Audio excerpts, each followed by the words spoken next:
Welcome to the show. Late night live special showcase. UFC 320. We're doing the full card predictions. We're talking to the people in the chat. We're doing polls for every fight.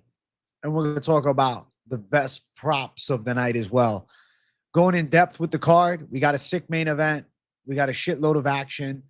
We got a lot of lines that I want to discuss with you guys. I did something similar to this on Tuesday with the Contender Series, and I felt like twisting the late night live and adding a special prop betting focus to it would give the show more value.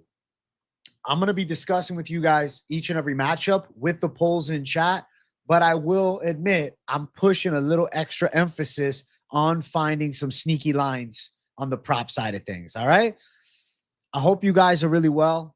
I'm glad to be back on business for a late night live UFC 320 edition. Members stream after this. No, I was not live earlier today. I was out and about. I was taking Jersey Girl to the damn dentist, bro. I felt like Father J up in this bitch. But all good because we're back on business now. We got this stream. We got members stream. We got lunchtime tomorrow. We got badass weigh-in show tomorrow. We got Fight Companion Saturday. And soon I'll be back to the everyday lunchtime lives. I can't wait.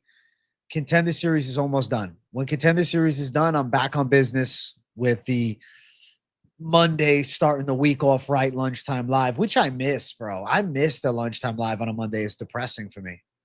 What's up, Vibe Plaque? Good to see you. What's up with no lunch today? I'm sorry, my friend.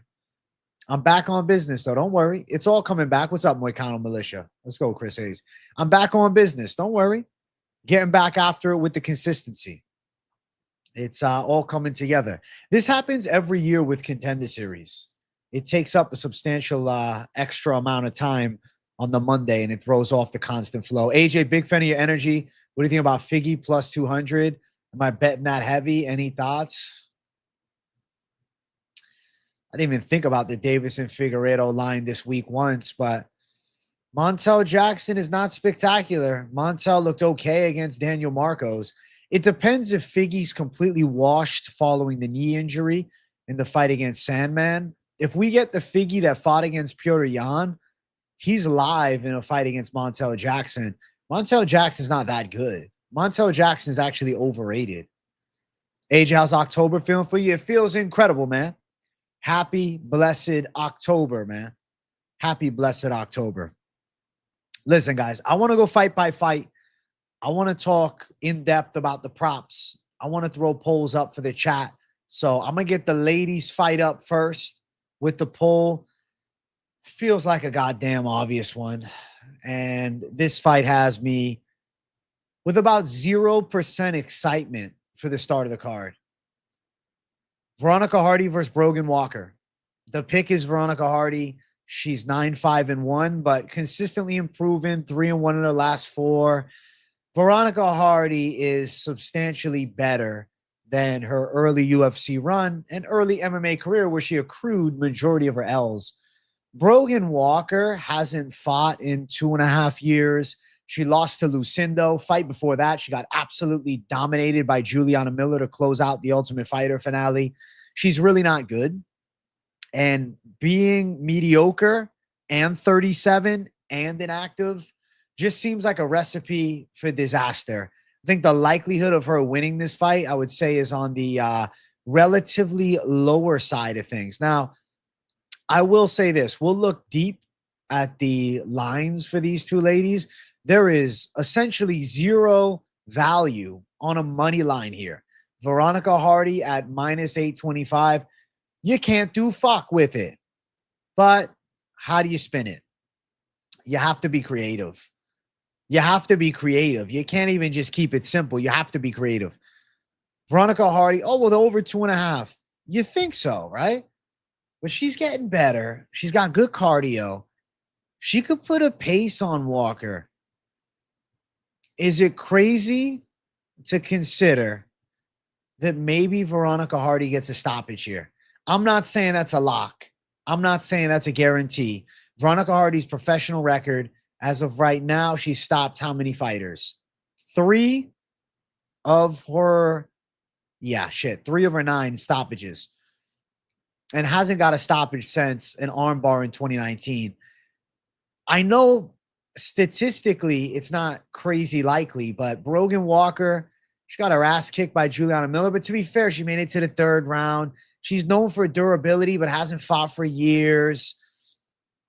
You see what I'm saying, though? Like, we're trying to figure out something. I'm trying to find you guys some value. If you had to bet this first fight, Hardy by decision, minus 235. What are we even fucking doing? What's the spread on Hardy? Hardy to just dominate the fight. They don't even have that fucking spread. My God. Oh, my Lord. I think this first fight, Hardy by decision logically makes sense, but what if Hardy puts her away, though? Could she do it? But is it worth chasing a plus 600 for no power, for a sub at plus 700? Not really. There's better bets to be had, but I'm trying to find some type of money on the line. Hardy by KO or points. I respect the KO or point side. Veronica Hardy could overwhelm an aging Brogan Walker, and we could see a Brogan Walker TKO'd. Brogan Walker also has no finishing ability. 1 submission, 6 decisions.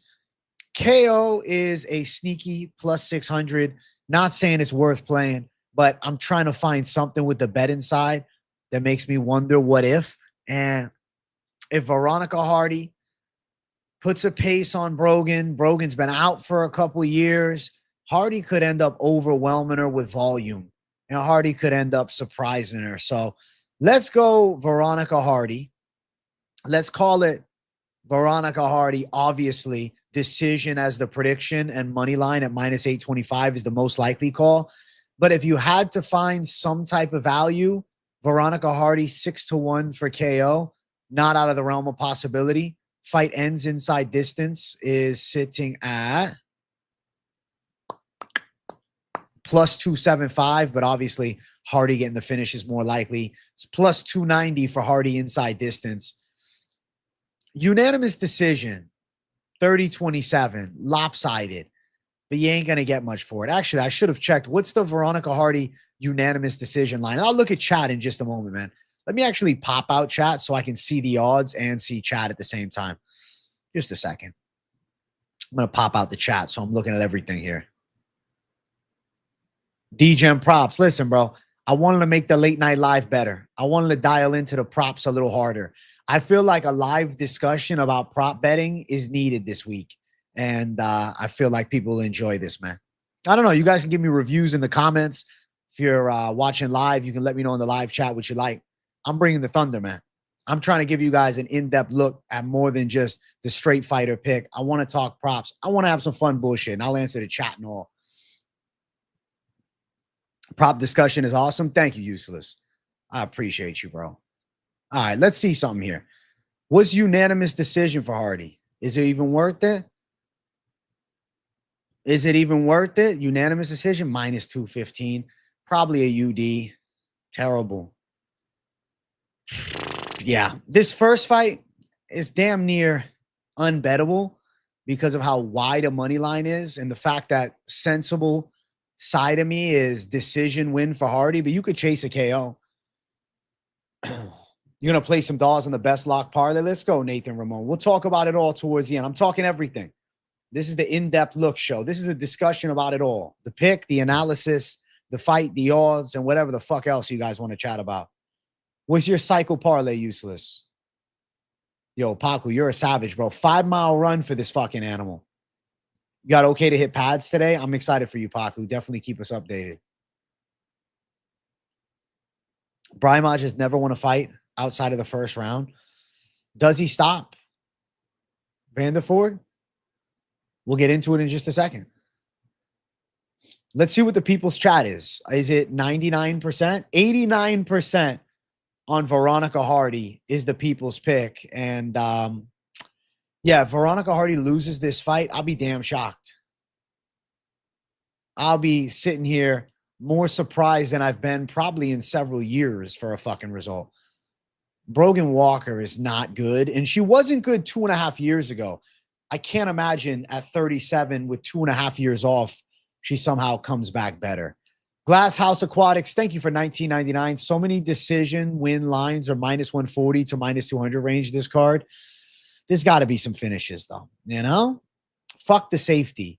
We go for the savagery. We're going to hunt it down, Glass House. That's what this show's for. You guys might bring something to my attention that I didn't notice. I might bring something to your attention that you didn't notice, or somebody in chat might bring it to all of our attention that we didn't notice, Glass House. So we'll see if we can find some value on the line. Thank you for $19.99, Glass House Aquatics. I appreciate you, big dog. Big dono, man. Generous as hell. Hey, Bondi, it's good to have you as a member. Much love. Shout out to the membership. Welcome to the army. Savage mode. Savage mode in the army. I'm going to throw the poll up for the next fight. I believe fight 2 is, Brahimaj Vanderford. Let's double check that. Is it? Yeah, it is. Brahimaj and Vanderford coming up next. Let's get the poll up for the people. What's up, Bondi? W to you, bro. It's good to see you. Shout out, AJ. What's up, Marcus? Hardy for the win? Yeah. Nah, Inside Distance is live. Plus 290 if you like it. KO is live. I think she can knock out an off-rhythm Brogan. All right, there we go. Yeah, my bro's doing PFL. They'll be out past midnight. Late night drop. Late night drop for the brother. You know how he does it. Super late night. All right, let's keep running. Next fight on the card is Ramiz Brahimaj versus Austin Vanderford. I feel split on my prediction for this fight. I really want to see the weigh-ins, feel the energy out. So initially I was thinking, okay, Vanderford via wrestling, getting this fight to the ground, controlling from there, working some ground and pound. But there has been some thoughts that have crossed my mind about Brahimaj with his power in the hands, Vanderford potentially chinny, Vanderford 35, Vanderford's wins in the UFC, just one of them, Nikolai Veretennikov, who's not good. But if Vanderford is on point with the wrestling, I really think he could do pretty damn well at handling business here. And you look at the career of Ramiz Brahimaj, 11 submissions. He's a submission ace. 1 KO, but honestly showed some hands against Mickey Gall. And if you look at the way he gets things done, first round in 11 out of his 12 pro wins. The only fight that he won past the first round was an LFA fight against William Mauricio prior to getting signed to the UFC. And he's also been win-loss. Lately, been able to put it together and get 2 straight wins against Billy Ray Goff and Mickey Gall. You look at this fight and you have to ask yourself some questions. Do you feel like, if for at least the gambling side of things, and that's what a lot of you are interested in, do you feel like there's an essence about betting Vanderford? At 3-1, do you trust him? It's hard for me to say yes to that. On the flip side, would you rather chase a Brahimaj at plus 240, whose wins are not impressive? He beat Billy Ray Goff, who's a prospect, and he beat Mickey Gall, who is currently 7-7 as a pro, hasn't fought since the loss to Brahimaj. Lost to Themba Gorimbo in May of last year in a lopsided result, losing in his best area, which is wrestling, getting completely out-wrestled. That is the massive red flag that jumps out to me. Themba Gorimbo's bodying him in wrestling. Could Vanderford not do something similar? But then you think about betting odds for the fight. Pretty ugly. Pretty ugly. Betting odds for the fight are hideous, to say the least.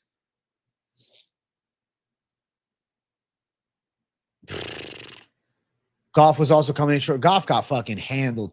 Right. It's not like Goff is a blue chip prospect. He also lost to Trey Waters, and Trey Waters is not some fucking top contender on the come up either.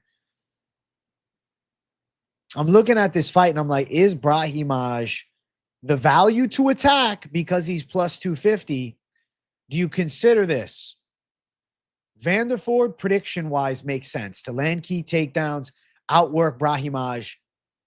The argument, though, is Brahimaj training his ass off with Bilal, getting better in his prime for sure, even though he hasn't had great success. He's 32 years of age, and he's won his last 2, and he's won 3 of his last 4, and they've been finishes.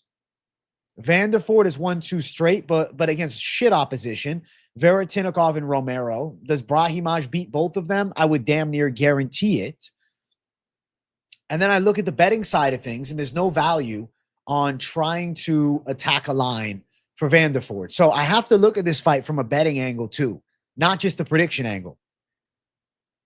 How would we spin it where it's worth your while? If Brahimaj is to win, does he go out and finish at plus 300? Wins inside distance. Brahimaj's bread and butter of his game is first round finishes.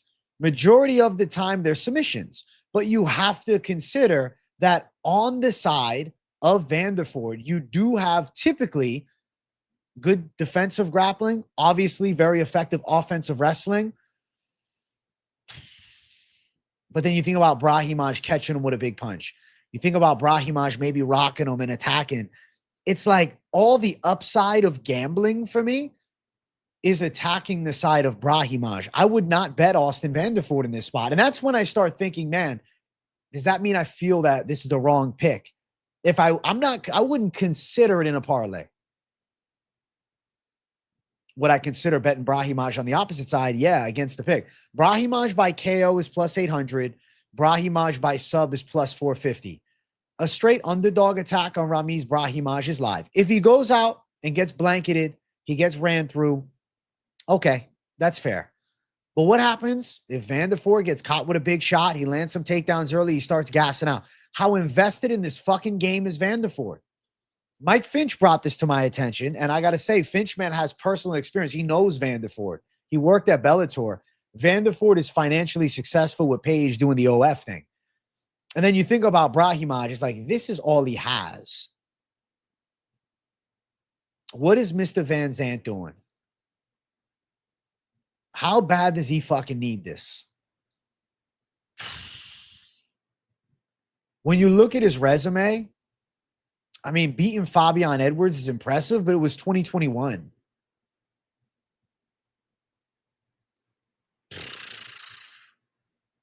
He didn't get signed to the UFC off Contender. UFC was never that high on him. I don't know, man. Betting wise on this one, like a Brahimaj inside distance. Honestly, fight ends inside distance at minus 105 feels live. If Vanderford wins, it could end up being a wrestle fucking, but I think Brahimaj is going to push a pace. We're in the big cage. I expect there to be some scrappy striking exchanges. The chin of Vanderford is a bit of a red flag, and Brahimaj, though he's not known for the power, he got a KO against Mickey Gall. He can definitely crack a bit. Dude, the value is all Brahimaj. Brahimaj scorecards equal no action plus 110. Listen, Brahimaj scorecards no action is plus 110. Think about that for a second. If it goes distance, do you think Ramiz Brahimaj out wrestled him? Probably not. So if they go to the scorecards, there's no money being touched. You get your money back. If there's a finish and it's Vanderford finishing him, you lose. But if Brahimaj gets the W, it's plus 110. I feel as though this is a pretty fucking solid line at plus 110. If you want to go on the safer side of what could be in this fight, maybe you're not crazy about betting Brahimaj or Vanderford. Maybe you want to attack plus money only. Brahimaj scorecards equal no action. I think you get to finish. Now, if you like him in the first round, I see some people asking, what's Brahimaj round 1? It's plus 350. Brahimaj round 1 is only 50 points better than just playing Brahimaj wins inside distance. So on the side of, just in case he gets it in the second round, wouldn't you be better off just going for a plus 300 here? Brahimaj will be motivated by punishing the haram. True.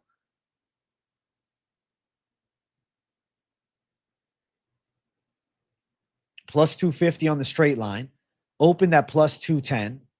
I guess what I am surprised about with this fight, I'll tell you guys very sincerely, looking at the matchup and then seeing the odds, I was a little confused as to why the odds are not minus 150 to plus 125. I don't quite understand why Vanderford is getting this much love on the side of odds. It's just not sensible.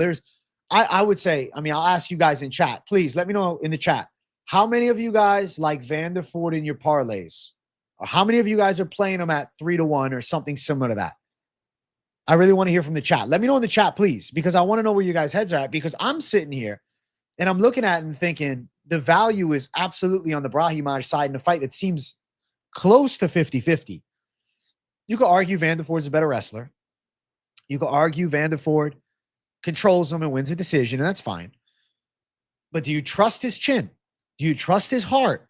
He fucking melted against Aaron Jeffrey and Gegard Mousasi. When met with some resistance, Veretennikov got out-wrestled handily by Prado. Because Vanderford's only lost her in the first round, he got TKO'd by 2 people, as I recall, so people are assuming he'll survive the first. Brahimaj loses second and third rounds. It's 50-50, though. I could see Brahimaj going long. Gegard is a GOAT, though, but it was a wash, Gegard. I could see Brahimaj out-dogging him. The worry is Brahimaj on his back, and it's a fucking rinse and repeat of the Themba Garimbo fight. It's like, will he eventually learn? Prime example of bookies have to make odds every fight. That doesn't mean we have to bet it. No bet for me. Respect, Paku. It's a 50-50. I want to see the weigh-ins, but I'll say this. Because I'm talking props, I think Brahimaj scorecards equal no action at plus 110 is something to potentially consider. Now, if Vanderford stops, so be it. If you like the money line side of Brahimaj, you get plus 250 on it. My initial pick is Vanderford, but like every day this week, I've gone from 65% to 60 to 57 to 53 to goddamn 50-50 right now.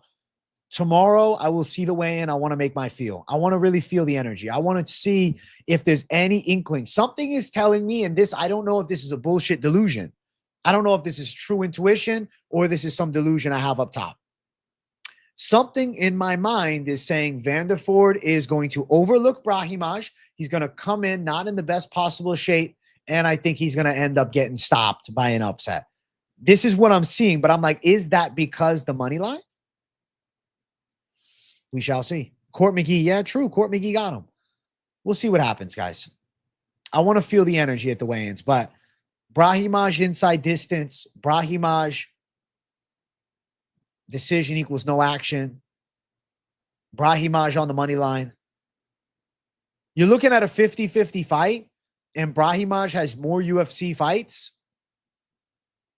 It's almost like, fuck, big cage, fuck it. Vanderford's UFC debut at UFC Fight Night was in the full-size cage. It wasn't at the Apex. So at least he's got experience in front of a UFC crowd. It's not like this is his first time. You're not crazy, AJ. They're both shit. Chad is pretty split 50-50, and I'm in agreement with them. I really think it's competitive. You like the offensive wrestling of Ponderford? He's got some pop in his hands with solid ground and pound. I know. The pick right now is still Vanderford, but I don't know. I feel twisted, bro.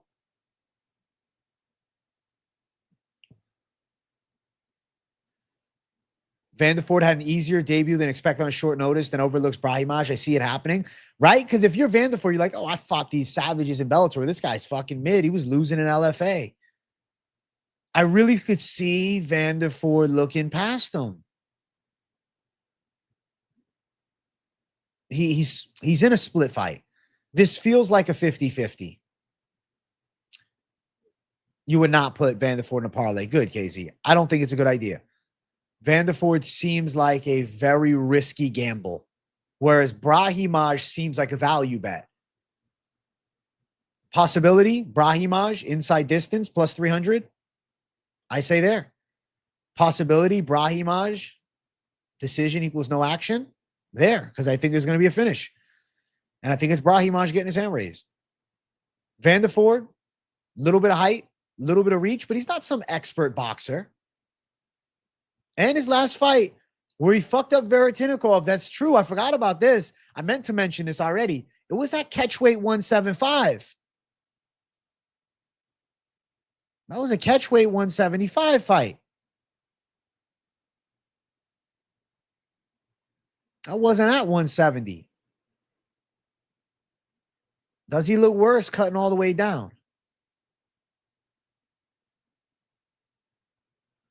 He did his best work in Bellator, the middleweight division. Brahimaj is full-time working. Vanderford is probably not as dialed in. I see your angle. Let's go, Vaughn. We'll discuss. So tomorrow, post-weigh-in, I'll tell you, I'll see it all. But right now, there is an inkling that if there's any fight on this card that I'm 50-50 on, it's this one. And I'm looking at plus money, and I'm thinking from the side of betting lines, Brahimaj is a way better bet than a 3-1 favorite in Vanderford. So take that as you wish, but that's where my head is at right now.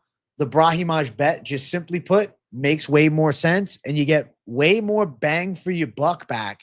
Brahimaj is like an obvious bet. I really feel like Brahimaj, if I have to bet this fight, I'm betting Brahimaj. So it's like, why am I picking Vanderford? I'm asking myself this question as well. I'm not confident in Vanderford. If he goes out there and whoops Brahimaj, I'll actually be impressed. Whereas, like, if he lost, I won't be sitting there shocked. Like, no way, Brahimaj beat him. I'm like, yeah, UFC vet. So definitely value on the line of Brahimaj. Let's see after the weigh-ins, and I'll give you my sure call. But right now, definitely sitting on the fence, but sitting towards Brahimaj pulling off a tad bit of an upset. I want to keep running up this card, but I also want to say W to the people watching live. I see we got 33 likes.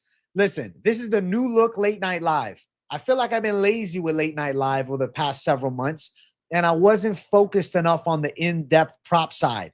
I wanted to bring something different. If you guys enjoy this version of the late night live, definitely let me know. I'm going in depth about the prop betting side for every fight, having a discussion with you guys, finding what the fuck the savage value could be. And the plus money tags is obviously what we're after. All right.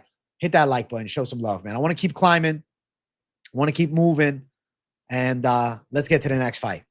Punahele Soriano versus Nikolai Veretennikov. I think Punahele Soriano is a lock here. Nikolai Veretennikov got destroyed by Vanderford. Nikolai Veretennikov, to put it nicely, is mediocre.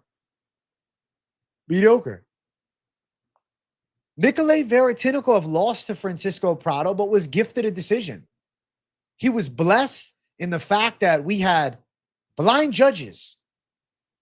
How I look at it is a loss to Prado for me. And then you're going to match him up with Soriano?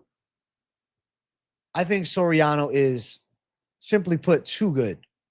Soriano's going to have a wrestling advantage. Soriano's going to have a boxing advantage. Soriano should have a clear path to victory in every aspect of the fight. I'm picking Punahele Soriano with confidence. If somehow he lost, I would be rather shocked.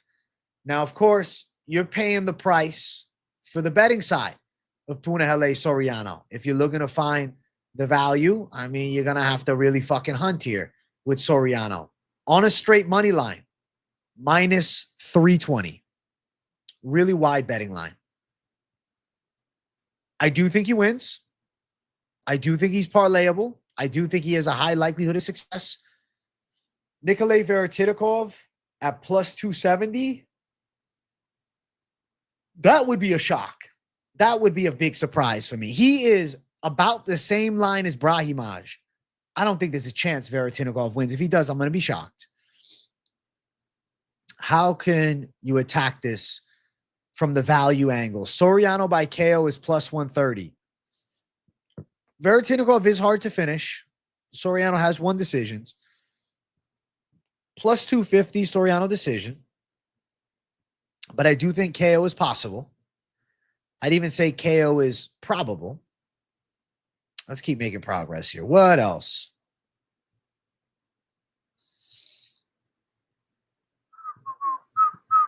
Soriano spread minus 195.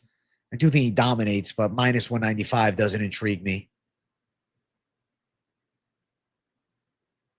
I saw somebody say Soriano over 1.5 takedowns you have. What's the line of that, Ben Caxton? Because I think a Soriano over 1.5 takedowns makes a lot of sense. I'll bring this up on the screen.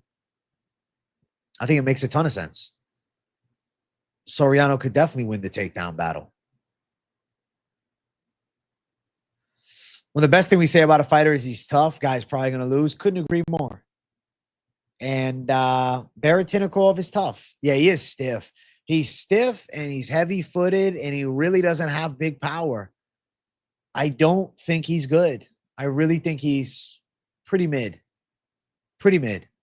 Soriano should absolutely dominate. I think it should be one-way traffic. Punahele Soriano in this spot. And I think he should look good doing it. Thinking about it, I'm sitting here and I'm like, what can I find? What can I find? I worry that Soriano wins a decision. And then if you bet the KO, you're kicking yourself because it's shit at plus 130 and decisions plus 250. Let's see, what's KO or decision? Soriano KO or decision? Fucking, that sucks. Minus 295. Fucking hell. You like Soriano round 2 KO and a couple of parlays. You also like Ankalaev round 2 KO. Seems like Veretennikov is going to be good round 1. Then he gets caught round 2. Respect to the call. Like I said, Veretennikov is tough and win a brawl and throw down in the pocket, but his striking isn't high level. His chin isn't great and his cardio isn't that great. At some point, Punahele Soriano could put him away. He's got the power to do it. He's going to be looking to knock him out. But Veretennikov, he can't eat shots on the feet. He got finished on the ground by Vanderford. I saw Gaethje said he'll retire if he doesn't get to fight Ilya next. He's really trying to stand on business against the UFC. That could end up being a mistake. The UFC could be like, all right, see you later. To find the true value in this fight, harder.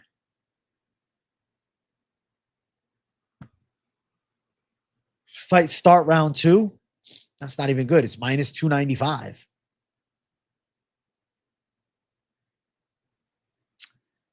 It's really Soriano KO or decision. Soriano by decision plus 250, KO plus 130. How do you think it happens? I think Soriano definitely wins. He's a minus 320 favorite. It becomes a wide line that you'd have to throw in a parlay. But KO is there.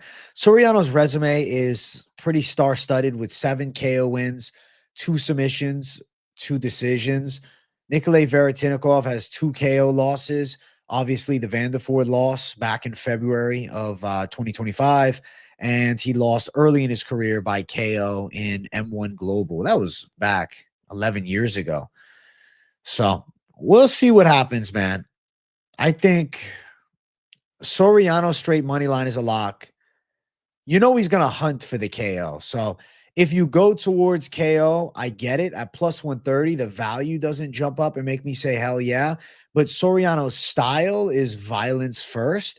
And I really think he's going to look to push a pace and get pretty mediocre guy in Veretennikov out of there. Also, for this fight to end inside of the distance, minus 180, I do think it's probable to end inside of the distance. But, you know, not crazy about it. I think Soriano to win by KO, sensible, inside distance plus 100. If he won by submission, I think I'd be surprised. So KO for Soriano or decision officially, but the value side, here's what I'll say. If you're betting the decision, recognize that you're truly believing in Veretenikov's durability and recovery. If you're going towards Soriano and trusting in his side, I think you have to trust the power and the aggressiveness. Money line in a parlay, best bet. Sprinkle prop, plus 120, plus 130 for the knockout. Doesn't bring you lucrative value. We're like, whoa, let me go attack it. But it's better than nada. So let's look at the people's poll here. 84% of the chat is decided, hey, Soriano's the one. And I think the chat is correct. I think the chat is more than correct. If Punahele Soriano somehow loses this fight, I would be rather surprised. That would be a true shock. So I consider him a bit of a lock. AJ, I'm not really a method of victory guy, but that double chance like Kara points comes in clutch. I feel like it's a good call, but the problem is here at minus 295, I'd rather just minus 320 money line in the parlay. The value side. Punahele Soriano to win by knockout sits at plus 130. I'm going to lay it down. That's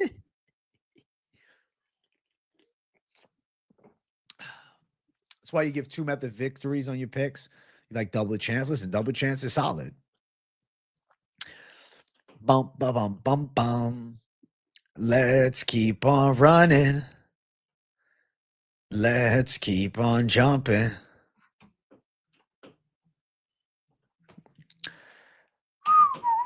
What the fuck is the next fight? I got to make sure I'm on it. Oh, wow. Next fight is Patchy Mix.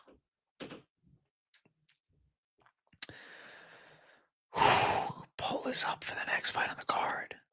Get your votes in the poll, and let's keep on moving up the card. Slowly, but surely. Slowly, but surely. Next fight, we have Patchy Mix versus Jakub Wikłacz. The prediction side is Patchy Mix. I anticipate Patchy Mix to outstrike Wikłacz. I think Patchy Mix outgrapples Wikłacz.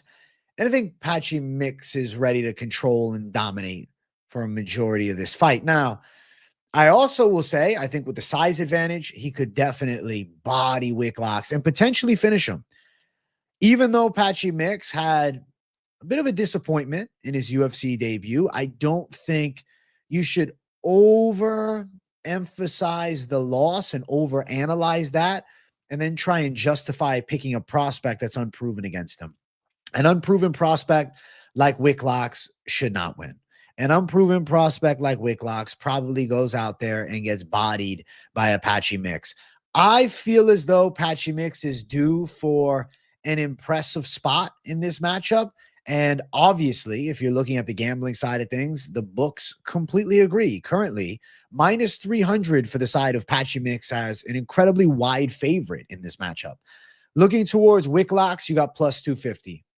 I wouldn't touch the Wikłacz side. I'm not interested. I don't think there's any point to betting on Wikłacz. I think Wikłacz is the type of side that you just stay the fuck away from, because why? Why am I going to go bet Jakub Wikłacz? It just doesn't seem sensible to me. Patchy Mix should beat the shit out of him. Looking at Patchy Mix, he is not a safety first win by a boring decision type of fighter. He is a finisher. If you look towards Patchy Mix's pre-UFC run, you see he had a good amount of wins by submission. 13 subs opposite 2 KOs with 5 wins by decision. 15 finishes, 5 decisions. I think Patchy Mix finishes this one. I think Jakub Wikłacz has a mediocre striking game. Looking at his stand-up in recent fights, I really think he's kick-heavy with a bit of an upright kickboxing style that's there to be hit with punches. Obviously, Patchy Mix is not a blue chip. I was going to say blue chip prospect. He's not like a fucking absolute red as a lock fucking boxer. But what I do see is that the side of Patchy Mix has got better hands. I do think Patchy Mix can win a boxing match between these two. He's a southpaw with a long jab. He's still got a danger effect to his stand-up game that I think Wikłacz gets thudded up with shots on the feet. Looking at Patchy Mix, inside distance is plus 130. I rate that as a pretty live line for him to go out and win inside distance, but it doesn't really jump out at you with value, right? It's like, what the fuck? I'm not betting plus 130 for that. I'd rather do Mix and Soriano in a parlay for almost the same fucking line. So then you look, okay, Patchy Mix by submission, plus 155. Okay, I would say plus 155 is a sensible outcome. But I do recognize that Jakub Wikłacz is submission savvy. 10 wins by sub as a pro. Now, he does have 2 KO losses, and Patchy Mix has 2 KO wins. Not trying to use some weird conspiracy, but I will say, looking at plus 800 for the knockout, if he TKO'd this kid, I wouldn't be shocked. Now, I think that he would go towards a club and sub, but I have to mention 8-1 seems kind of wild for me when I clear as day see Patchy as the more violent finisher with striking. And I think he could win a kickboxing match between the two. I think he could touch him on the feet with some big shots. I think Patchy could finish him with ground and pound. The thing is, Patchy probably beats the shit out of this kid a bit, gives him a bit of a veteran lesson, and then strangles him. But that plus 800 line is tempting to look at because I'm seeing it and I'm like, Patchy could put him away. This kid's, doesn't have hands. He's a kicker. He's not a puncher.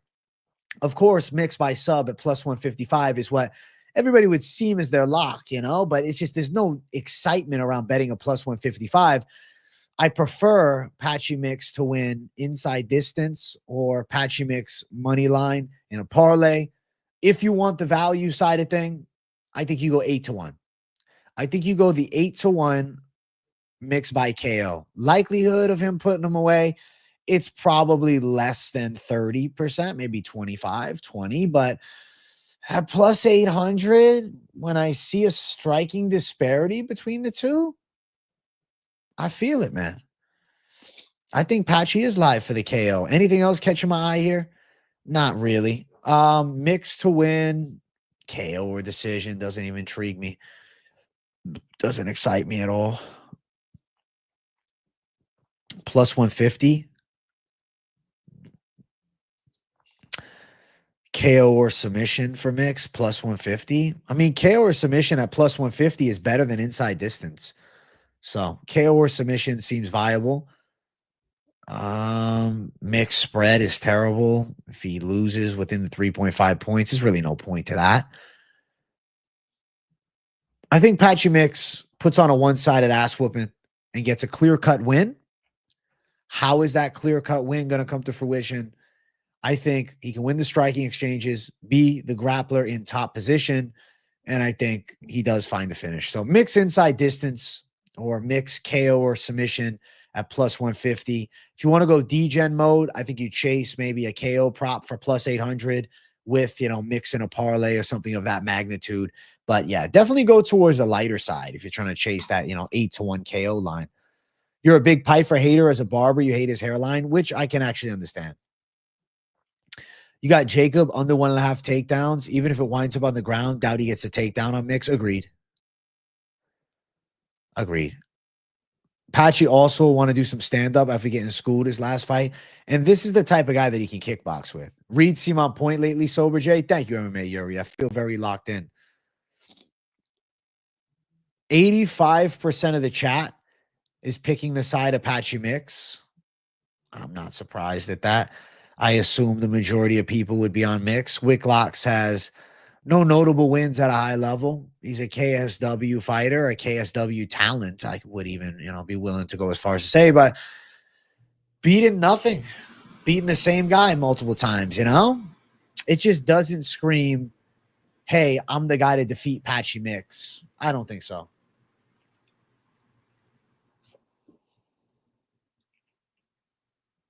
AJ, you got to be careful with the pick against my German brother Abas. He's a beast. Good luck. But I think Joe Pyfer lays out the German Dagestani. I think Joe Pyfer handles business, man. Hey, guys, if you're watching, run the likes up. I see we're almost at 50 live likes. If you're watching live, hit the likes. If you're watching on replay, hit the likes too. But for those folks watching live, man, make sure you hit that button and show the love. Tell YouTube, hey, I like this guy's show. Show it to more people. I appreciate you all. All right, poll is up for the next one. I'm sorry, the excitement diminishes a little bit with this next fight. The ladies going after it, Macy Chiasson and Yana Santos. I am picking the side of Chiasson to beat Santos. I think physically she can outwork her. I think she can dominate her. I think she can beat her up from top position. I think she could dominate her on the ground. I think in every aspect, Macy Chiasson has a slight edge over the 35-year-old Yana Santos. Not that 35 is old. I mean, Macy's 34. More miles on the car. Big size advantage, Chiasson. Santos clearly lost that final round 2 against Miesha Tate. Chiasson does impose her will pretty well. I think she's got a tricky submission game. From top position, she's definitely heavy and strong. I think Chiasson bodies a Yana Santos. She should be able to win. I feel like the betting side at minus 200 is not terrible. If you're considering straight money line minus 200, this is a women's fight that I think it's more sensible to see the side, right? Like I can understand, okay, minus 200 line, Macy Chiasson. I get it. I don't think that's crazy. Yana Santos at plus 170. So how I look at Yana Santos at plus 170, I think like this. I would not bet her. I would not bet her. No. I'm not interested in that line. Macy should absolutely get a W here. Macy Chiasson is pretty good. I thought that she would have gave Ketlin Vieira a better fight. Over 2.5 minus 240. So I have something to say about that. It is not a guarantee, but 6 out of the 10 wins for Macy Chiasson are finishes. She has finishes in her last 2 fights, albeit against Bueno Silva. It was a cut stoppage, but she was violent, submitted Penny Kianzad in a round. Yana Santos had her back taken by Miesha Tate. She was uncomfortable on the mat. I kind of feel like Macy Chiasson is live to pull off a stoppage. Now, inside distance is not great at plus 170, but you do have plus 450 for the subline. I'd be more surprised by a KO if she was able to just thud up Yana Santos with punches and put her away. But I think there's a high probability of Macy Chiasson ending up in a dominant position, taking the back of a Yana Santos after imposing her will physically and potentially gassing her out and winning by submission. Plus 450. Is it a lock? Fuck no. Fuck no. It's no locks for sure. But is it possible? Sprinkle, underdog line, plus 450, big value. It seems like it comes out maybe 3 out of the 10 times that Chiasson wins. You know, maybe she gets 1 TKO around the corner. But that's 5-1. I like the plus 450. I think Chiasson sub. I love this guy's show. Hey, shout out to Outfield 243 for telling me that he loves my show. Guys, W Outfield in chat. I really appreciate you, man. Thank you for the love and support. I hope you guys are enjoying. This is the 3.0 edition of the Late Night Live. This is Late Night Live with a deeper dive on the prop betting side. I want to just really spend the Thursdays as like a real deep look at the props as opposed to just running through the fights. I want to have a different angle to this show. And it hit me on Tuesday that I wanted to do this when we did this variance of the show during the Lunchtime Live for Contender Series. We're sitting there going deep with the props and you guys were loving it in chat and like, yo, I like this angle a lot. I said, why don't I do this for the Late Night Live and make it a bit of a, prop line focused show so we can have discussions about what could be. So I hope that you guys are enjoying. Shout out to everybody. Love you guys. This is an amazing concept. I love this type of breakdown. Thank you, Herb. Expect more. I might even have to come up with a new name for it. I don't know. We'll see what happens. Might have to come up with a new thumbnail style, but for now, we'll rock it like this. Late night DGen dive. I like that shit. Prop line live. Fuck yeah, bro. We're Propaholics Anonymous up in here. Propaholics, bro. That was Jersey Girl's idea for the name. The way he breaks down the fights the best. Thank you, TJ. Listen, man, if you guys enjoy my content, you want to take it an extra step, you got friends and family that might like it, share the video. Sometimes word of mouth or, simple text is the best way to grow. So definitely share the love with the show. We're fucking prop hunters in this bitch, Herb. Bana, bana, bana. Bana, bana, bana. Let me look towards the betting lines a little bit more. Chiasson by sub. I say that would be the one. KO would surprise me more so. Chiasson by submission or decision. Sox minus 130. The spread on Chiasson plus 100. Live, but I'm not crazy about it. What if Yana went around, they went distance, then you're pissed off. Straight money line at minus 200. I do predict that Chiasson wins. And as far as a woman's fight goes, I feel confident in it. I think Chiasson is live to win by a submission, which is a valuable plus money tag if you're looking to work some magic on the, plus money side of things. Now, as far as the people in chat, 76% of the people are on the side of Macy Chiasson. I respect it. I think it's valuable. I think it's money. I think they're right. I think the community is on one. I think the community is on one. I think the community is on one. Hey, let's go, Volkan. AJ, the OG. I am an OG at this point. That's kind of crazy. Bana, bana, bana. Bana, bana, bana. I'm going to throw the poll up for the next fight. Wow, this next fight's going to be fun.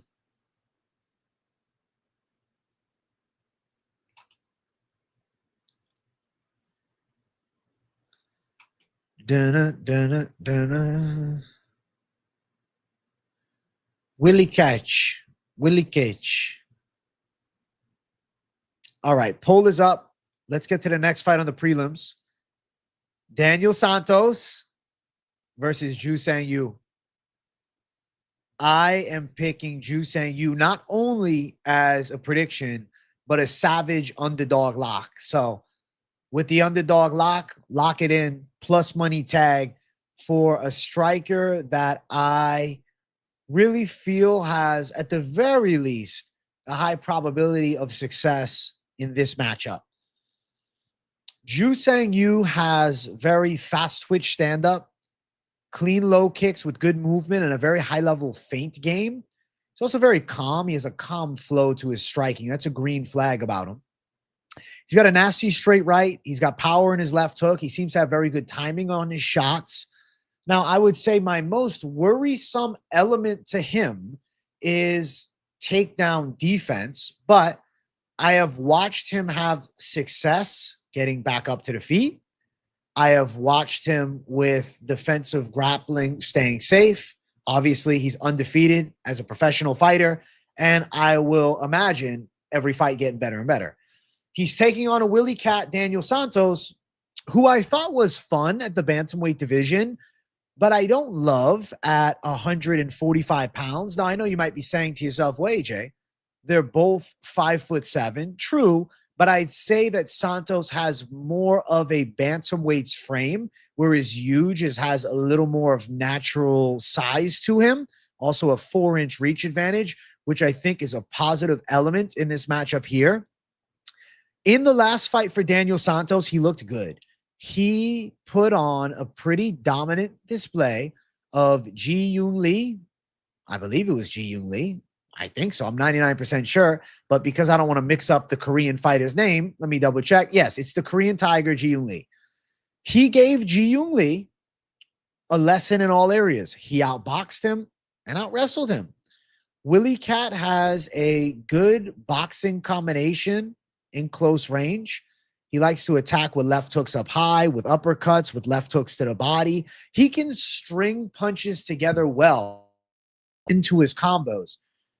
The reason he was so capable of doing that against Ji Yoon Lee is because Ji Yoon Lee is not an incredibly accurate striker, nor is he that good overall. Like, I just got to tell it as it is. Ji Yoon Lee is probably one of the more overrated fighters that's, been signed to the UFC, came from road to UFC. Oh my God, I'm so excited. Everybody's looking at him, the Korean Tiger, and then barely beats Blake Builder. I mean, he won, but he beats Blake Builder, which doesn't mean much in this modern era.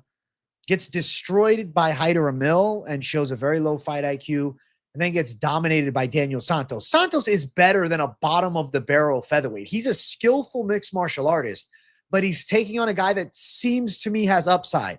Now, note, Santos was preparing for a fight for last card against Doo-Ho Choi. That would have been an incredible test, and I think he was a bit of an opponent in that matchup.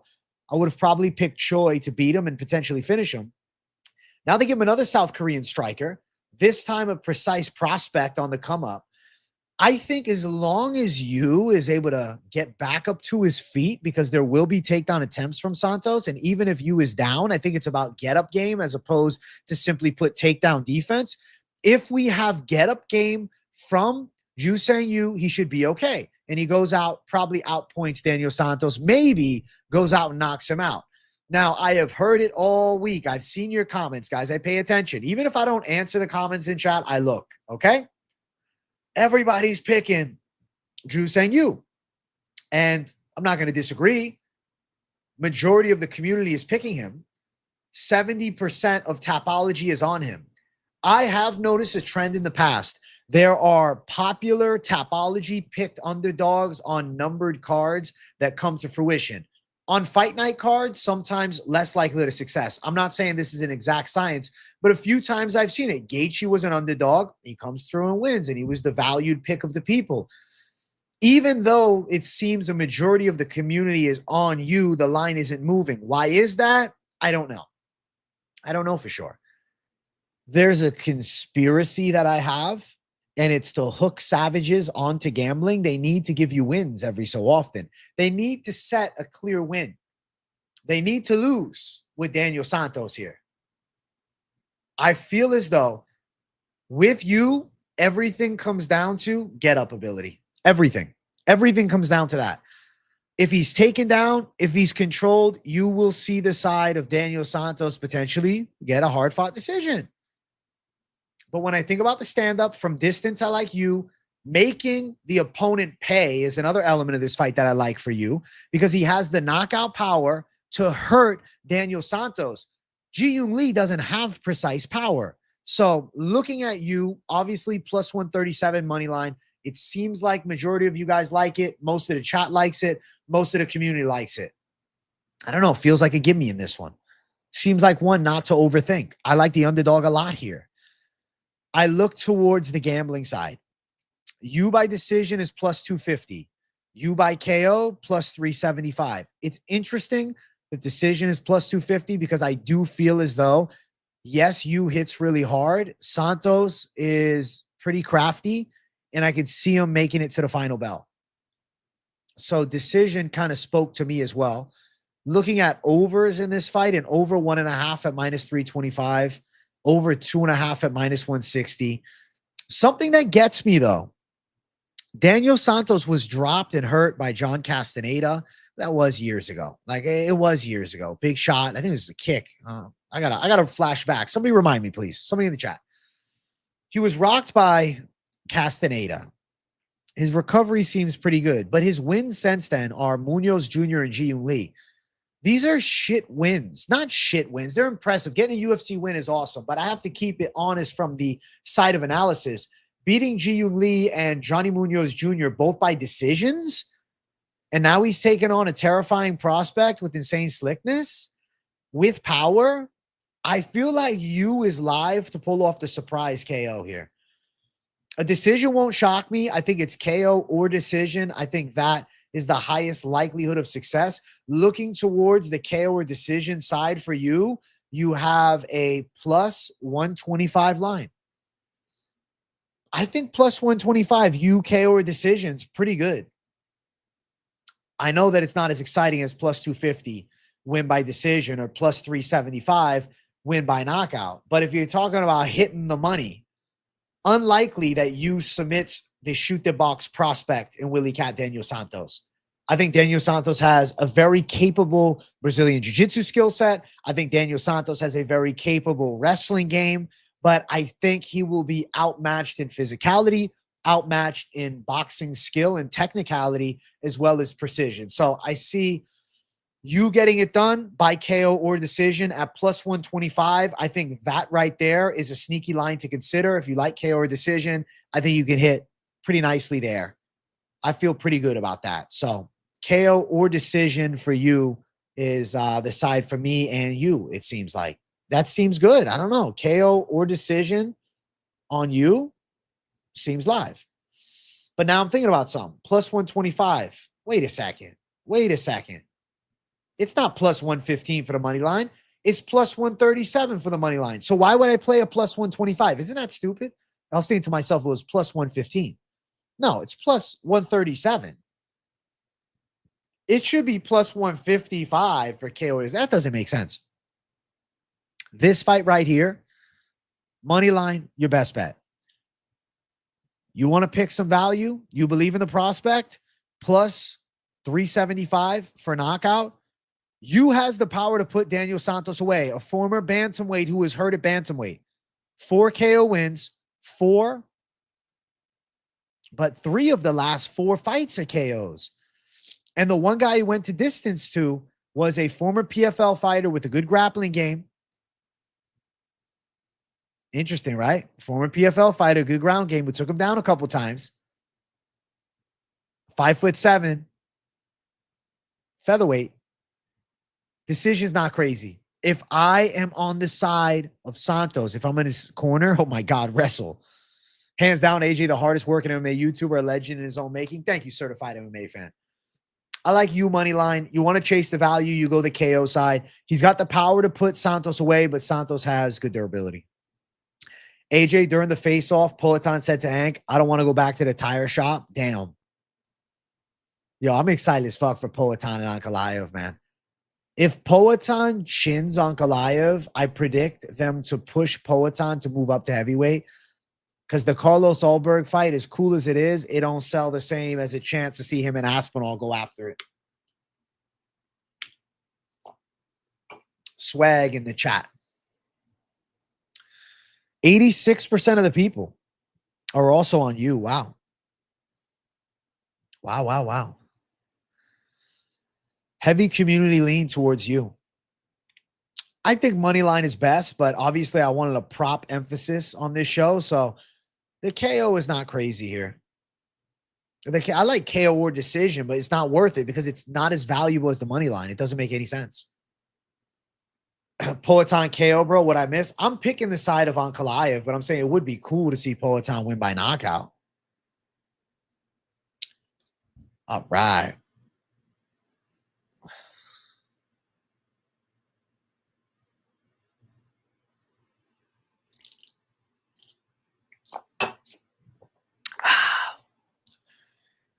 There's nothing left but battle scars. You guys want to hear something savage, bro? I did incline bench today. I hit 260 for 5, 275 for 3, bro. Lifetime PRs on both reps wise. I feel pretty fucking savage for it. Santos is a fighter you've always had trouble betting against. I can't seem to get a read on him. Half the time he pulls out or wins.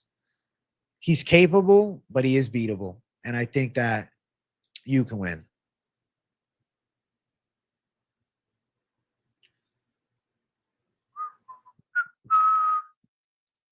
Dude, we still got 3 more prelim fights. That's crazy. Holy shit. Hey, thank you, Useless.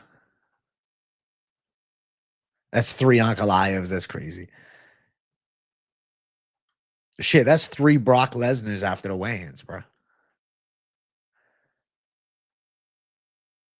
This card is stacked. Not bad. Keep in mind you have the reach of a T-Rex. My reach is actually not that bad, man. I don't really have short arms, bro. I have decent length on my arm. I don't have the world's longest arms, but what would my walkout song be?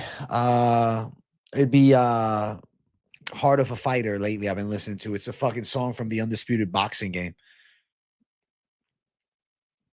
Those Prado arms, man. I know, bro. You stumpy looking thing, though. Hey, that's funny as fuck. Missed most of the stream, but what you think about Corey Morales? We haven't even got to that fight yet, El Bosch. We haven't even got to that fight, bro. You're really not late to the stream. We're still talking prelims at the moment. This is a long and in-depth show. This is not a rush of a stream. This is me really prioritizing having a discussion about what should go down. So, love to you guys, man. I want to move to the next fight. Let's keep going. Chris Gutierrez versus Farid Basharat. So, I think that Farid Basharat is a superior version of what Chris Gutierrez attempts to be or at one point was. I look at Farid Basharat as a faster version of this Chris Gutierrez, right? Looking at Chris Gutierrez now, I don't see it. Yes, his kickboxing is sharp. He's got good leg kicks, but there's not a ton of consequence with his power. I mean, he was chopping legs at one point, but everybody's kind of figured it out.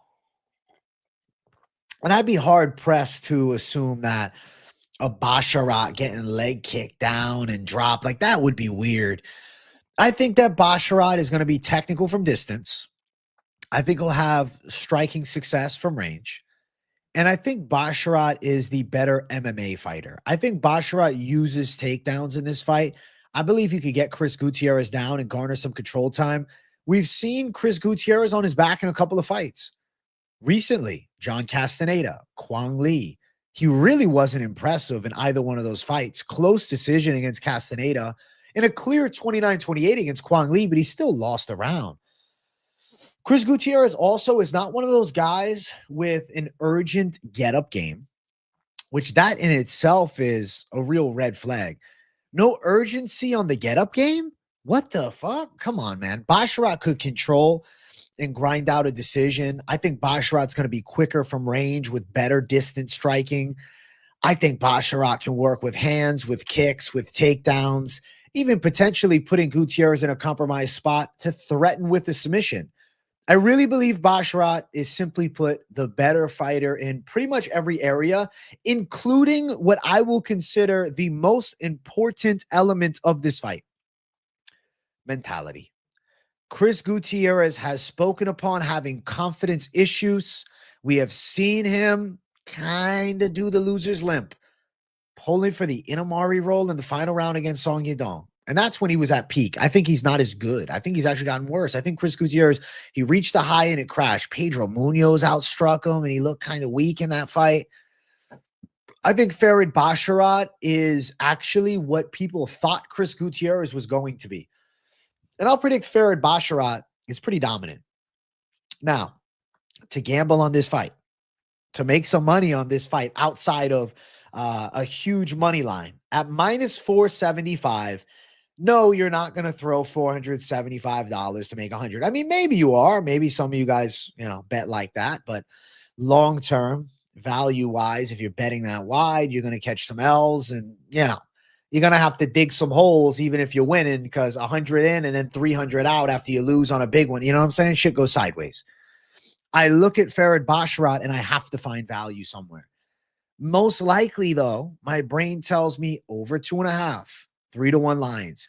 Most likely, my brain tells me Farid Basharat is going to get a decision at minus 185. Now, when you think about Chris Gutierrez and you look at his losses, the guy has been sound defensively on the feet, never been knocked out, has been shut down, but never KO'd. 4 decision losses, but 1 loss by submission very early in his UFC career, way back 2018. Hani Barsalos got him with a rear naked choke. Hani Barsalos is a beastly wrestler, and seeing him subbed by Barsalos, not a huge surprise. But Chris Gutierrez also got out grappled by the side of Cody Durden some years ago. So takedown threat, grappling threat, Basharat has a decent ground game, specifically, I think, top control in wrestling. But if you look at Basharat's wins, though inside of the UFC, majority of the time, 4 out of the 5, he's won by decision. His only submission win and only finish is Clayton Rodriguez. Outside of the UFC, though, he was pretty sharp with rear naked chokes. 1, 2, 3, 4, 5 rear naked chokes as a pro outside of the UFC. In the UFC, just 1 arm triangle.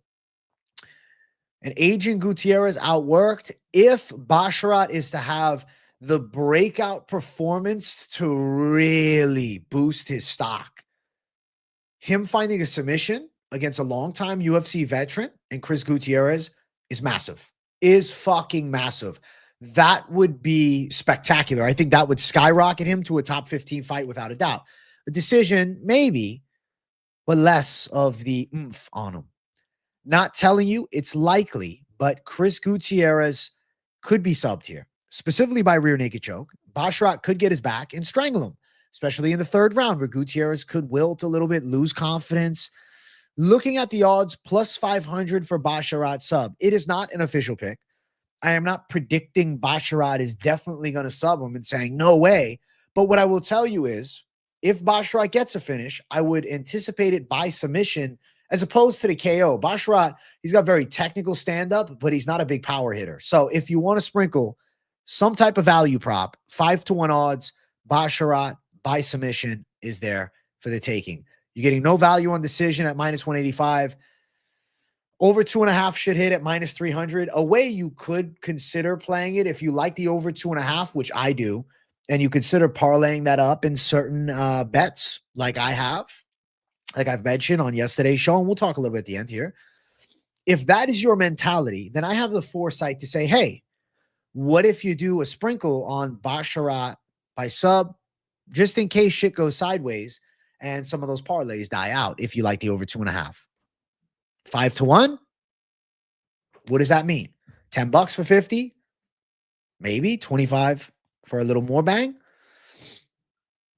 125 for 25.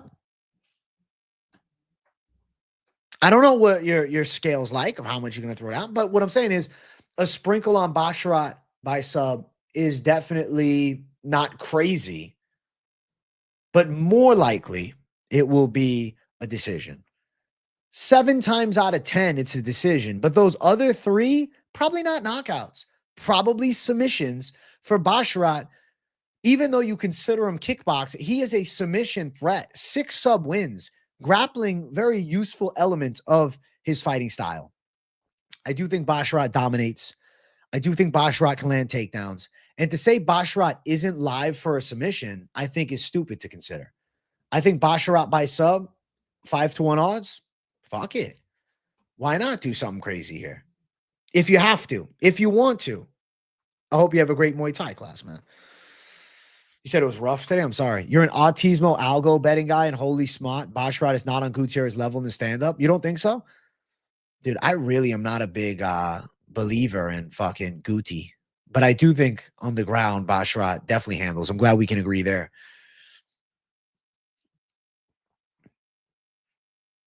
What do you guys think? What do you guys think, chat? Majority of the chat seems to be on the Basharat side. Bash a motherfucking rat. Wow, the spread is shit.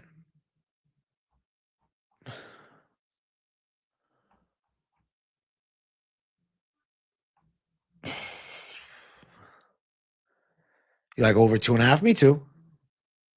I like over 2.5. I'm confident in over 2.5, but you know, Basharat by sub is not crazy. And it's a minus 475 money line, but it's a plus 500 Basharat by sub line. It's kind of one of those things where it's like you have to give it a light gander at least. You think Gutierrez is going to adjust? He knows what's coming for him? I don't know, man. I'm not a Gutierrez witness, bro. I think Basharat by sub is live. You agree, Gucci Mamba? I'm with you, Gucci Mamba. I think we're on the proper side, sensible side.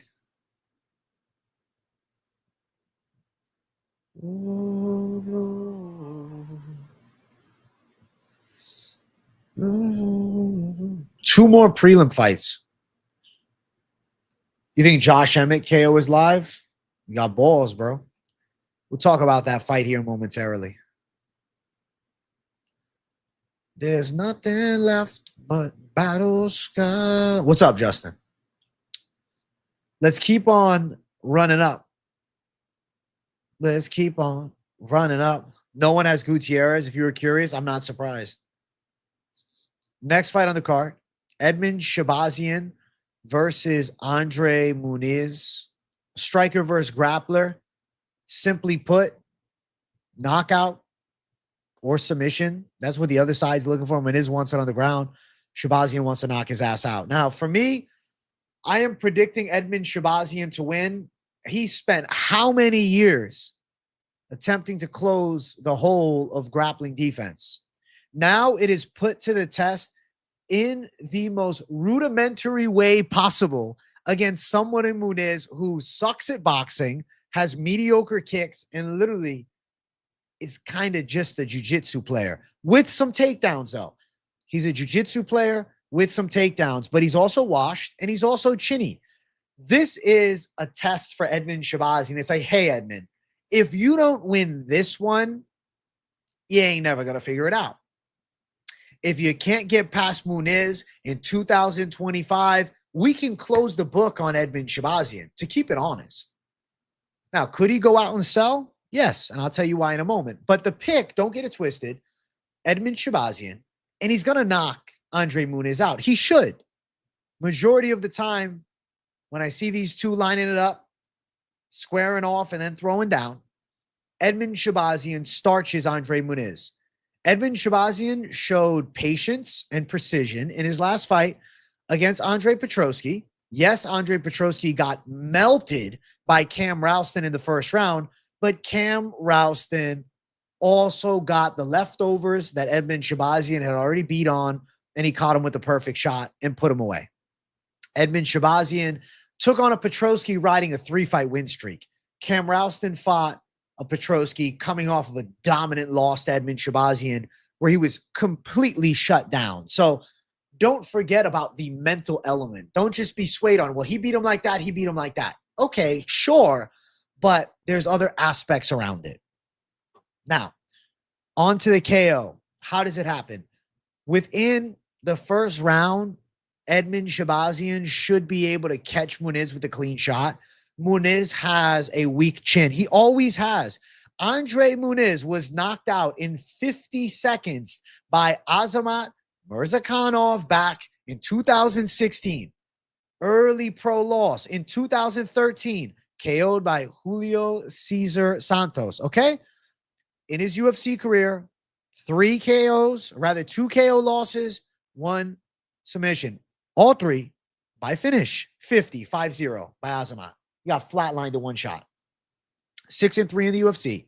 Wins are a controversial-ish one against Jun Young Park. He was mounted against Jun Young Park. A decision against Uriah Hall. He couldn't sub the striker. An armbar against Eric Anders in 2021. He broke Jacare's arm in 2021 as well. He fucking subbed up Fabinski. Decision against Ahoyo. Listen, he burst on the scene quick. He's fallen off. He's not that guy.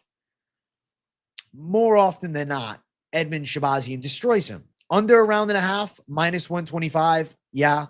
Fight ends inside distance, -400. Yeah. Shahbazyan by KO, -175. Of course. Shahbazyan KO round number 1, +190. Probably. Not a great line, but probably. Dang, YouTube not giving me a notification went live. Bro, they've been doing me dirty with notifications lately, man. I got to start letting the Instagram people know that I'm live, man. That's a good idea. I need to start doing that again. Shahbazyan wins round 2, +375, but I don't think Muniz gets out of the first. Shahbazyan is going to starch him. Shahbazyan should destroy him. I guess so, Von Z. They're getting sued right now for the exact reason. Well, hopefully that shit gets fixed. I look at the side of Shahbazyan and think potential, knockout power, grappling defense. I look at Muniz and I'm like, Hail Mary sub. His takedowns aren't bad. His submission game is good. Muniz to win by submission is 5-1. If you like Muniz to win by sub, good luck to you. But recognize you were betting on a guy who really is a flat tire of essentially no momentum right now. He got dropped by 1 shot against Ikram Aliaskarov. It was a light left hook, and he was down and done. And Edmund Shahbazyan can crack with power. I get it. Ikram does have good grappling skills. So I understand a little bit of fear on Edmund, especially at, a 3-1 or more tag. But if he doesn't go out and finish Andre Muniz, I swear to God, it's over. So if you want to bet Muniz, you're just doing it despite Edmund Shahbazyan. If you like him, it's 5-1 for sub. Could he knock or could he lock a sub in against Shahbaz? I guess he could take his back and choke him out. I could see Shahbazyan fumble in the bag. I mean, Shahbazyan has fumbled before, but his takedown defense is there. His striking is fast and powerful, and Muniz is just not. Edmund Shahbazyan has to pull through. I think majority of the time, Edmund wins. So Shahbazyan by first round KO, the official pick. If you want to chase on that first round KO side, you could. Money line, maybe he's going to catch your eye. Something to consider. I don't know. People aren't talking enough about Maniz's horrendous head strike defense. Bro, it's terrible. It's terrible. Join the Discord. Never miss a video again. Hey, Gucci Mamba, thank you for hyping my Discord. If you're not a member, you should be. Join the Discord. You'll never miss a live stream or a video ever again. Not ever again. Never, ever, ever. It won't happen.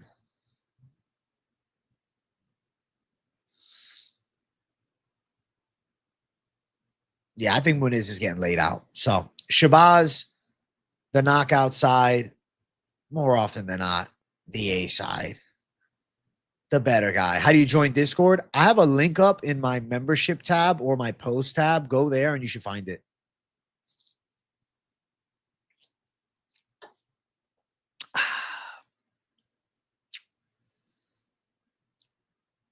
All right, I'm going to close out the poll.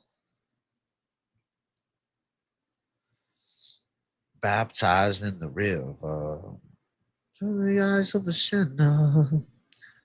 There's nothing left but battle scars. All right. Pain and the pleasure.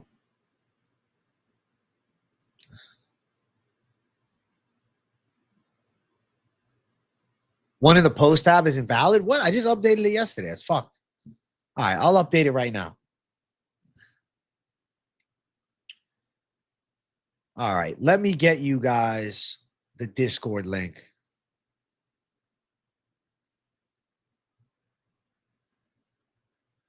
Discord.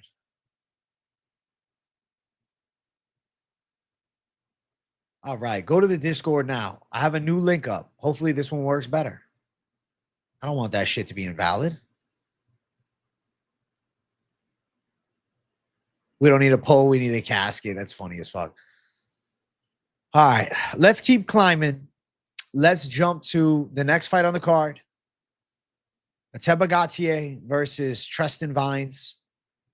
Tristan Vines kind of looks like Carlton from the Fresh Prince of Bel-Air mixed with a little bit of Khalil Rountree and somehow some Jamal Hill. What a weird combination I've put together, but that's the vibe I get. Gautier is the pick. You don't really need to do any type of study on this fight. I mean, you can. Hey, Tristan Vines, let's talk about him. Tristan Vines, 10-3 as a pro. Living his dream. He's 0-1 in the LFA. He was knocked out in 20. No, that was actually in CFFC. He was knocked out in 2 minutes and 32 seconds in round 1 by Jalen Fuller. He also fought in CFFC against Raheem Forrest. He was knocked out in 26 seconds. He beat Chris Mixon, who's currently 3-0 in the PFL. That's kind of impressive. He beat an 0-7 Ratavius Thrasher, who's currently 0-8 as a pro. He beat Robert Hale by submission, who's 14-9 and was 0-1 in the PFL. He beat Ethan Hughes last time, who was 3-1 as a pro, coming off a loss in Bellator. As an amateur, he had a nice 10-2 record. Hasn't really fought anything that jumps out the page and makes you say, oh, shit. I'll be honest with you. I ain't even tape studied him yet. I was going to do it tomorrow. I don't need to do it, though. But I'll do it tomorrow just for you guys to add more talking points. But I don't care to because it's a short notice fight against a terrifying prospect. Listen, fuck anything else, okay? Listen to this. 6'4" to 6 feet. Size advantage. Power advantage. Bro, Gautier is going to fucking murder the dude. I feel bad for him too. Tristan Vines is going to get destroyed, guys. Round 1 KO. I would be shocked if Tristan Vines survives past the first round. If Tristan Vines survives past the first round, that is a moral victory. Minus 1,800 Gautier, plus 900 for Tristan Vines. Crazy wide. Looking towards anything else. Over 1.5 rounds is plus 575. That would be Rocky Story-esque if he goes over a round and a half. I saw that, RC, and Alex said, I'm not going back to the tire shop. That's pretty fucking cool. I'm sad the Aussie Diaz fight isn't happening too. These types of lives you rewatch, even if you missed it in the moment. Hey, let's go, Ripsky Enjoyer. This is the type of live with high rewatchability for sure. Bro. Bruh. It's one-way traffic. It's a Teba Gautier traffic. I don't have the full slew of props. Gautier first round KO. Is it available anywhere yet?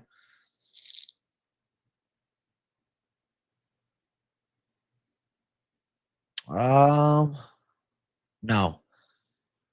Yeah, Gautier knocks him out. First round KO is going to be like minus 300. So, you know, the value betting on this fight, no. I mean, there's nothing there, but the likelihood of success is high. PFL Austin in this bid. What's up, bro? I don't think anybody is picking Trust in Vines. Like, obviously, 92% of the chat is on Gautier. I would assume that 8% is just accidental clicks on Vines or just attempting to be a contrarian. This is the definition of one-sided squash match. Yeah, I went in depth about the Brahimaj fight, man. Definitely rewatchability is crazy high. So, not much to say here. We don't have the full list of props. We'll talk the prop betting side of this fight come tomorrow. At this point, who can beat Gautier? I don't know. We'll find out. He needs to fight someone halfway decent. I mean, he's definitely going to be crushing cans. I don't know, Herb. The way Gautier fights is so violence first. I feel like Vine's going to get chin. You go over 1.5, you got plus 575.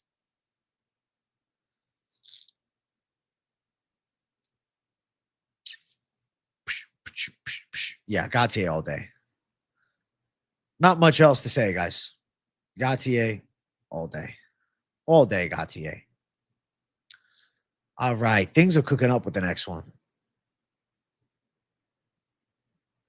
Bro, I feel like the Vines call is a dono. Short notice, way smaller. He's going to get destroyed, bro. If he wins, that's a crazy upset. That's one of the biggest upsets of all time. Like odds-wise, statistically, that's one of the biggest ever. And I don't think it happens. All right, guys, let's get to the next fight. It is our main card opener. Hey, guys, if you're enjoying the show, make sure you guys smash that like button. If you guys like the more in-depth prop look of the late night live, please let me know in the live chat, or if you're watching on replay, let me know in the comments. Shout out to the replay gang. If you're watching this on replay, know I appreciate you. And I hope you enjoy the deep dive into every single potential prop as we hunt for some sneaky value on some of these lines. Even if it's against the method of victory prediction, sometimes the plus money side can catch your eye. There's a possibility it comes to fruition. So shout out to the people. Love you all. Let's get into the main card. First off is Abus Magomedov versus Joe Pyfer. I see this as Joe Pyfer having his breakout performance. Abus Magomedov does have the reach advantage, and he has a decent sniper striking style. But the issue with Abus Magomedov is he can't keep it up. Abus Magomedov is not one of those guys that has a high caliber gas tank. I feel as though when you look at Joe Pyfer, you see knockout power, big overhand right, heavy pressure, and I would say better cardio, man. Even though Joe Pyfer maybe got knocked for being a bit low output late in a 5-rounder against Jack Hermanson, at the very least, he can go the full 5. And I don't think that Abus Magomedov really has the juice past 7.5 minutes. He won his last fight against Michel Pereira by decision, but they both looked god-awful throughout that entire fight. It was one of those performances where it's almost like he lost stock in going out and winning a snooze fest versus a Michel Pereira that didn't even look like he wanted to be fighting.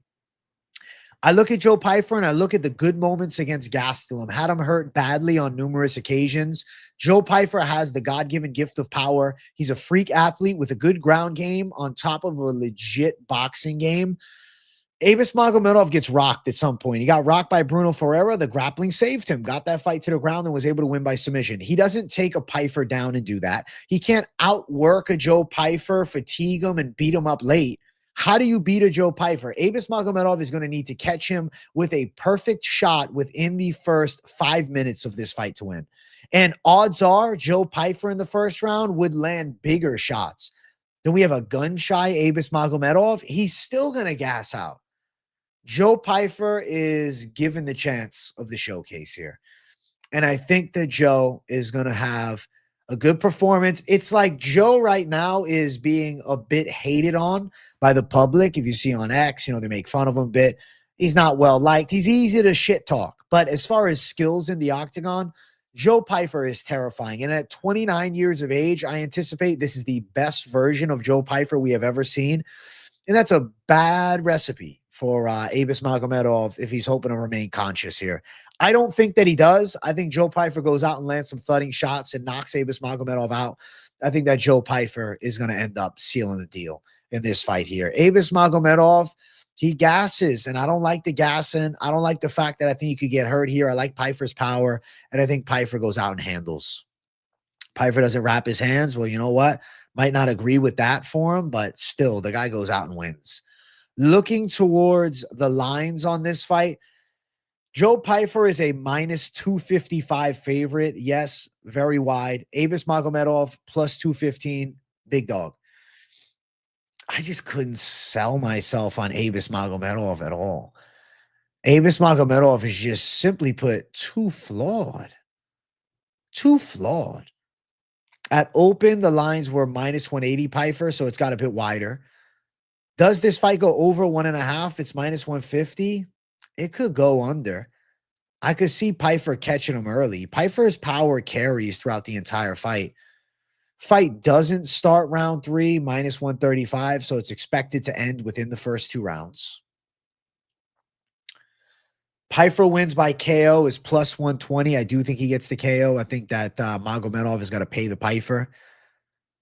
Pyfer wins round 2, plus 325. Pyfer specifically by KO in round 2, plus 450. The thing is, I could see Pyfer getting to him in the first, second, or the third. Over 34.5 significant strikes. That's sweaty because I'm not sure that he needs 34.5 significant strikes. Massive spread on Pyfer. My God. I think Abus is getting knocked out. I think Pyfer's winning by KO. I think Pyfer's winning inside of the distance. I see this as a one-sided fight. I see this as a Joe Pyfer quality win. I think Joe is going to live up to it in this one. I think Abus Magomedov is getting shut off, guys. I do. I feel like Joe Pyfer is going to land. It's not the greatest value, but you're still getting plus money if you like the KO. Minus 255. Straight on the money line. It's wide, but it makes a lot of sense to me. It makes too much sense to me. Way too much sense. Russians always win for real, but Pyfer should be the pick. Abus Magomedov is not going to get past Joe Pyfer. I don't think so. I think Joe Pyfer is going to close the gap, lands hard, make Abus pay, and I think he's going to put him out, especially if Abus gets tired, which I predict that he will. I could see Pyfer stopping him late. I'll say this too. I don't think Abus Magomedov has the chin to absorb the shots that we saw Kelvin Blockhead Gastelum take from Joe Pyfer. Kelvin Gastelum is just a freak of freaks, man. There's a different level of freak factor to Kelvin Gastelum's durability. That is not what we have here with Abus Magomedov. He has been knocked out before, and he's gassed out before. Joe Pyfer should dominate. You think Joe Pyfer might arm triangle him? Now, if you like Joe Pyfer by sub, I'll check the lines just for sake of the conversation. Pyfer by sub plus 575. I'd be more surprised by sub. Joe Pyfer has 3 wins by submission, opposite 9 KOs and 2 decisions. Avis Magomedov has 2 sub losses, 2 KO losses, and 2 decisions, interestingly enough. He didn't get submitted by Kyle Bahayo, though. To be fair, though, Pyfer could club and sub him. Strickland stopped him. Avis gassed. Lewis Taylor knocked him out in 33 seconds. I like Pyfer by knockout, man. I'd love to say yes on the submission line, but the true likelihood of success, my brain just says no. My brain says Joe Pyfer catches him with a big shot. And Joe Pyfer, if need be, he could win a decision. Joe Pyfer by decision is plus 400. More often than not, I think he finishes this fight. Depends on Abus, though. If Abus gasses, I see him getting shut off. But Pyfer, if it goes 3 rounds, Pyfer could get it on the card. So 4-1 is not crazy for Joe Pyfer. If you are believing in Abus's chin, if you think Abus is going to be able to go the distance, Abus gets caught with some big shots, though, man. Joe Pyfer rips shots. Joe Pyfer on the cards isn't crazy, though, at 4-1. To be fair, I'd rather go Joe Pyfer by decision as opposed to submission. I think that the Joe Pyfer decision side at 4-1 odds, more intriguing than the 5-1 odds by submission. I think knockout, number 1 priority of method of victory call. I would say then it would be decision. Thereafter, I would lean towards win by submission. So imagine Abus cardio improved. I just don't see it, man. I don't see it. I think Pyfer handles. I think Pyfer on the cards actually is not crazy. I could see Pyfer getting on top of Abus. Really sitting here and having a conversation. Pyfer by a decision won't blow my mind. Abus survives a couple of big onslaughts. Pyfer then gets more technical like he did in round 3 with Gastelum. Doesn't just gun for the KO because he realizes, okay, maybe I'm not getting this guy out of there. And he controls position and takes on the judges' scorecards. Not a terrible sight to imagine. It doesn't sound crazy. I don't know if you guys in chat hear me out at all, but that's kind of where my head's at with this fight number 1. Any contrary takes? We're the Abus Magomedov's witnesses. The bet would definitely be a sweat. A Bussy got finished by pillowcases Strickland. That's funny as fuck. Pillowcases Strickland is crazy. Pyfer is 79% of the community's pick, as it should be.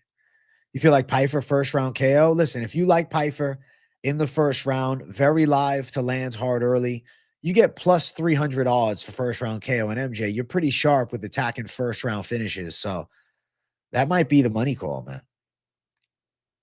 Plus 300 to plus 350 for a win in the first round for him. You think first round KO 50-50? If it's a good bet, it feels live. You think Pyfer decision or first round KO? Okay. You considering betting both? Yeah, Pyfer is 79% of the community picks. The people are on Pyfer. They're paying the Pyfer. I want to keep running. I hope you guys are enjoying the in-depth stream, man. We're an hour, 38 minutes in. We still on the first fight on the main card. We're really going in-depth today. I like this, man. I think this is a better look than usual. All right.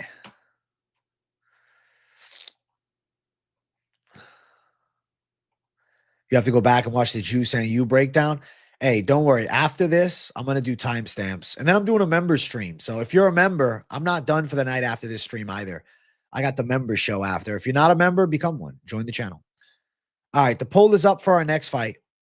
Let's keep running. Next fight on the card. Josh Emmett versus Yusuf Zalal. Josh Emmett, the ageless wonder. I think that Yusuf Zalal should go out and win a tactical decision. Yusuf Zalal, I hate to say this, but he reminds me of like almost a Mayweather striking of stand-up and MMA. Very back foot heavy, good movement, picks his shots well, high ability to move laterally, pretty fast. I would say that he's a skillful fighter, but when I look at potential to finish against Emmett, that's tough to do. Josh Emmett hits really hard. I think Emmett's going to be chasing with power shots for a lot of the fight, and it's going to look like the bull versus the matador.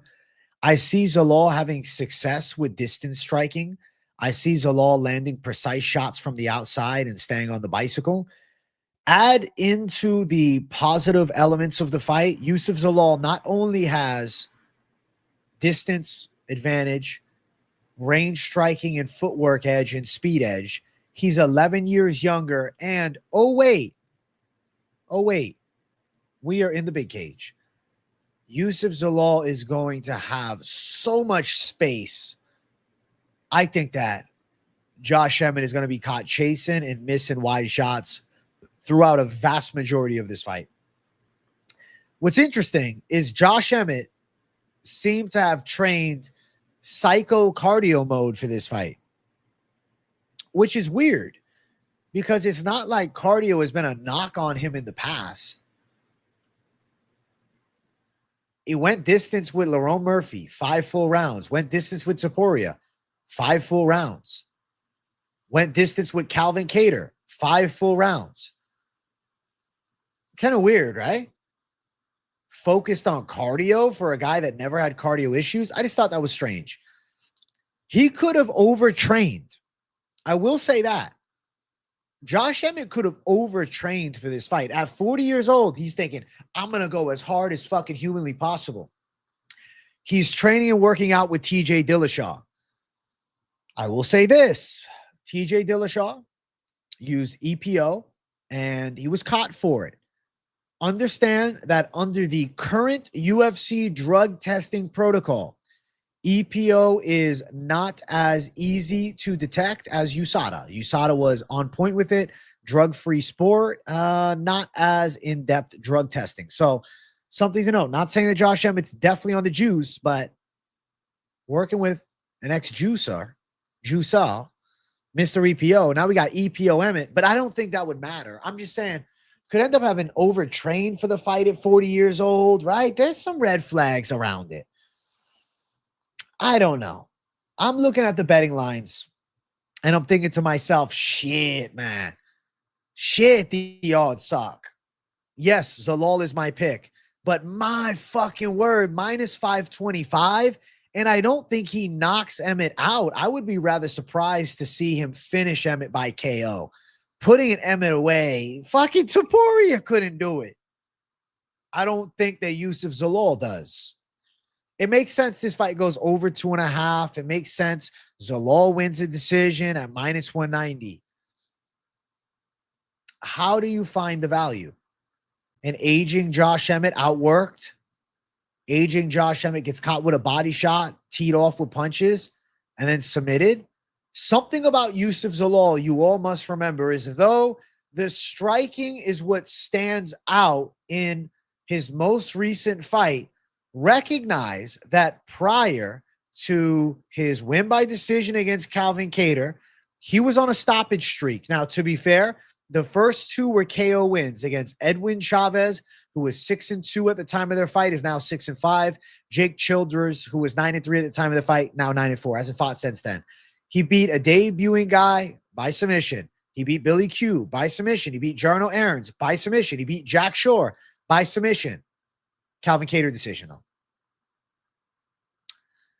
I think that most likely Calvin Kattar. I think most likely we see Yusuf Zalal outstrike him, stay moving, pick his shots, and get that minus 175 decision. But the submission game is quite good. If he could maybe get to the back of a Josh Emmett after catching him with some type of teeps to the body or knees to the body on the inside, maybe Josh Emmett overtrained for this fight, ends up getting subbed. But that is a fucking reach and a half. I think Josh Emmett in a 3-rounder is prepared to survive. He's going to chase throwing big power shots, but I see Zalal decision. Unanimous. At minus 120, unanimous is actually not bad. Zalal over 46.5 significant, minus 115. You know, I'm not crazy about saying yes. He could land 15 strikes around, 15, 30, 45, and you're under that mark, you know? The spread on Zalal, minus 135. Emmett could end up stealing a third round if Zalal's really playing it safe. Zalal unanimous decision. Zalal on the judges' scorecards. Over 2.5 at minus 250. Just a fucking money line for Zalal minus 525. Sometimes it's not fun to look for value because you realize, man, certain matchups, you just can't fucking find it really. The decision is no fun. The over is no fun. You have to parlay it. If you look towards a prop bet and you're considering it, it's like decision makes the most sense. Unanimous decision makes the most sense too, or a lot of sense, I should say.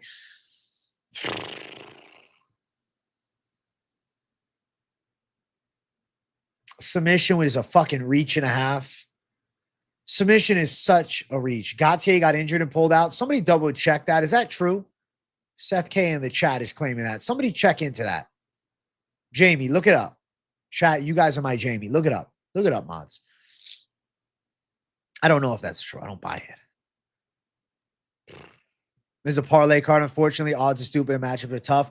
I like over 2.5. I like Zalal on the judges' scorecards. I think Zalal wins by decision. I would be rather surprised. I would be rather surprised they're a finish. But hey, maybe a sub. That'd be sick. Oh shit! If there was a submission win for Zalal, that would do massive things for him. But nah. Chat is 68% on Zalal. Not enough of you guys are voting, man. I need more of you guys to vote. I need more of you guys to vote, man. Get your votes in if you're watching. Cool Breeze checking in. What's up, Cool Breeze, Tony? If you just joined, make sure you guys hit that like button. We're at 78 likes. We're on track live for 100 likes. Not true. Thank you, Useless. Thank you, bro. Ateba by KO is not up yet, Useless. I looked for it. It's not there. Unknown at the moment. At some point, we'll know. Thank you for the vote, Mr. Going Up. Thank you for voting. Yeah, KO is going to be like minus 300. Yeah, Zalal is going to win, bro. He's a confident pick. Even though he wasn't in most confident picks, now sitting on it, bro, he's a confident pick. I needed this show to reassure myself.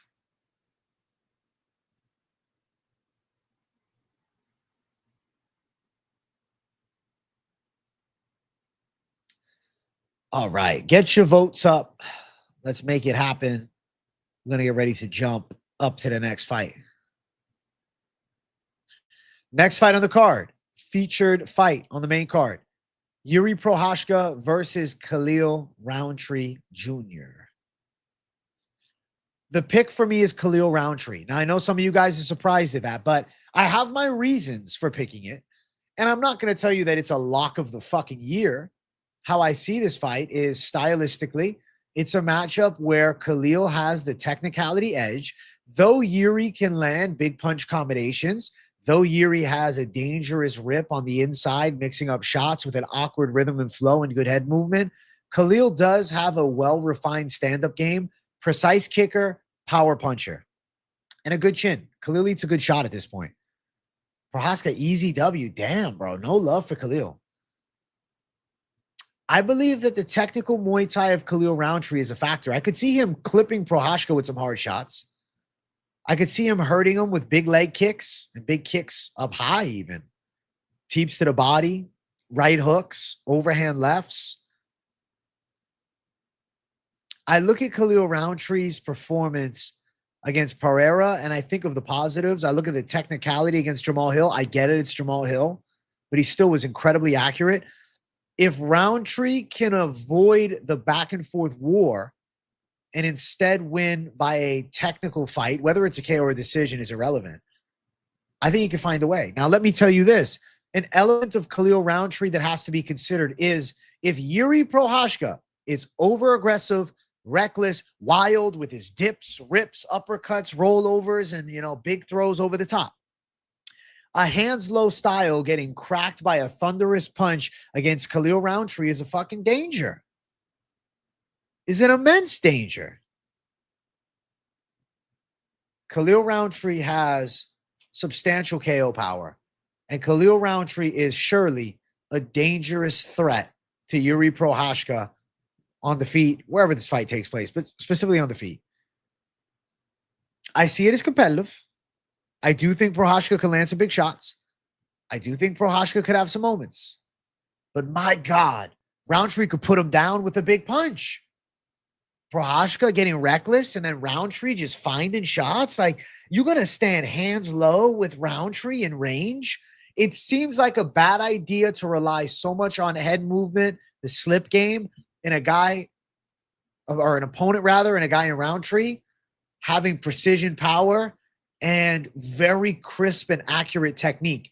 Let's not forget, say what you want. I saw MMA Guru's take on this fight on X. He said that the reason Rountree had great success in the Alex Pereira fight was because he had never had that type of damage done to him before. So he didn't have a fear of it. But now that it's happened to him, he's going to be more gun shy. I'm going to argue against that.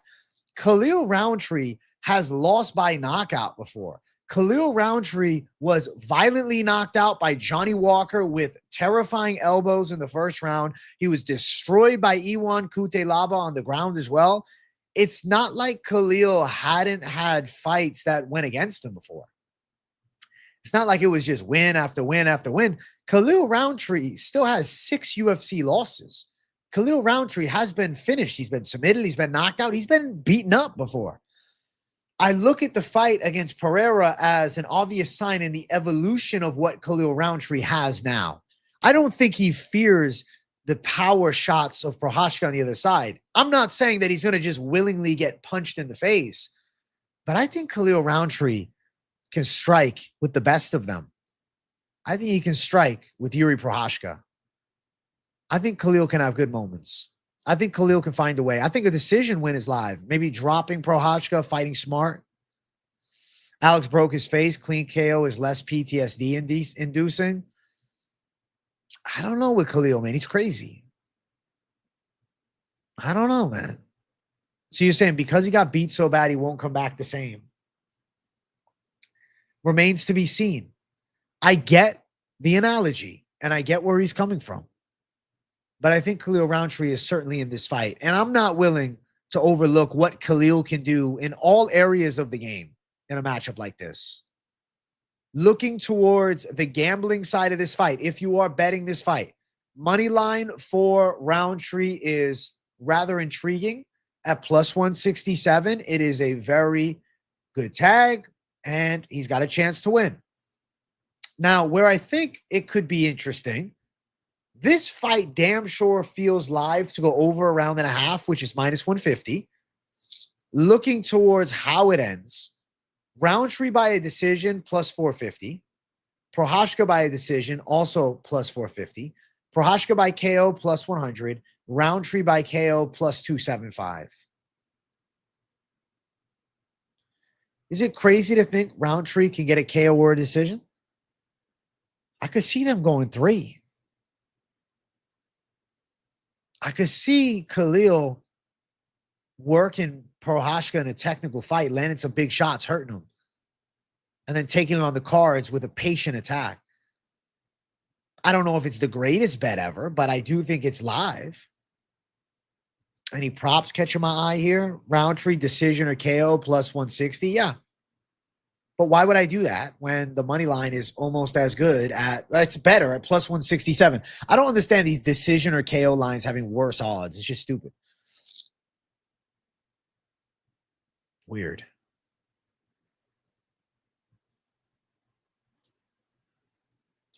I don't think that Procházka is going to just dog walk Rountree and knock his ass out. I don't see him just beating his ass and Khalil turtling up after a round, man. You think this Dom Reyes prediction deja vu? I don't see that. This is not a Dom Reyes pick. Dom Reyes was undefeated until he wasn't, and then came back from it in some senses, but never really. Khalil didn't have an undefeated record. He took losses over the years. The pressure and flow that Yuri puts on him will be the X factor. Can Khalil use his skills in a crazy fight? We already know Khalil can strike very well in a skill for skill match, like Alex or Hill. Can he turn this in for, to a skill for skill fight? The way that he can turn this into a skill for skill fight is he has to hurt Yuri Procházka. He has to. Yuri has a questionable chin, bro. He's wild, and Khalil's a strong counter striker. I think Khalil's live to catch him. I'm going underdog Khalil Rountree. His hands are fucking heavy. He's got a very precise striking technique. And I think that his defensive awareness is certainly there. Yuri Procházka coming in with his hands low, relying too much on head movement, getting caught with big counters. I don't think it's a crazy call at all to go against Yuri Procházka. I'm going the underdog. You don't need to attack the props. Obviously, you could consider them. I like an over 1.5. Sure, there's live lines on Rountree by KO, maybe. Rountree by decision, maybe. But when you got a money line at plus 167, it's unnecessary for me to push something like that unless I really had the foresight of, yes, definitely. Rountree could put him out. Don't get it twisted. I'm not saying Rountree couldn't land the KO shot. Rountree by KO is plus 275. I guess, what if you went out and win a decision? You're chasing the KO. Plus 167 is good enough for me. I'm not going to be greedy. Right? I'm not going to be greedy.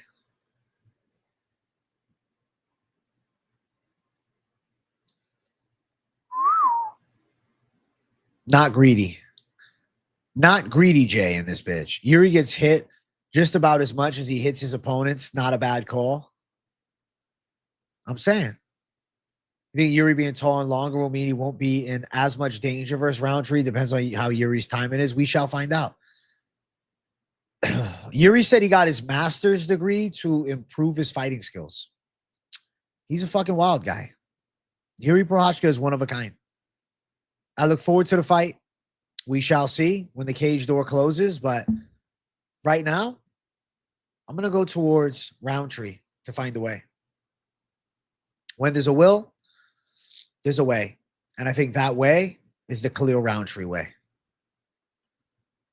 Yuri does have a shitload of fights. True.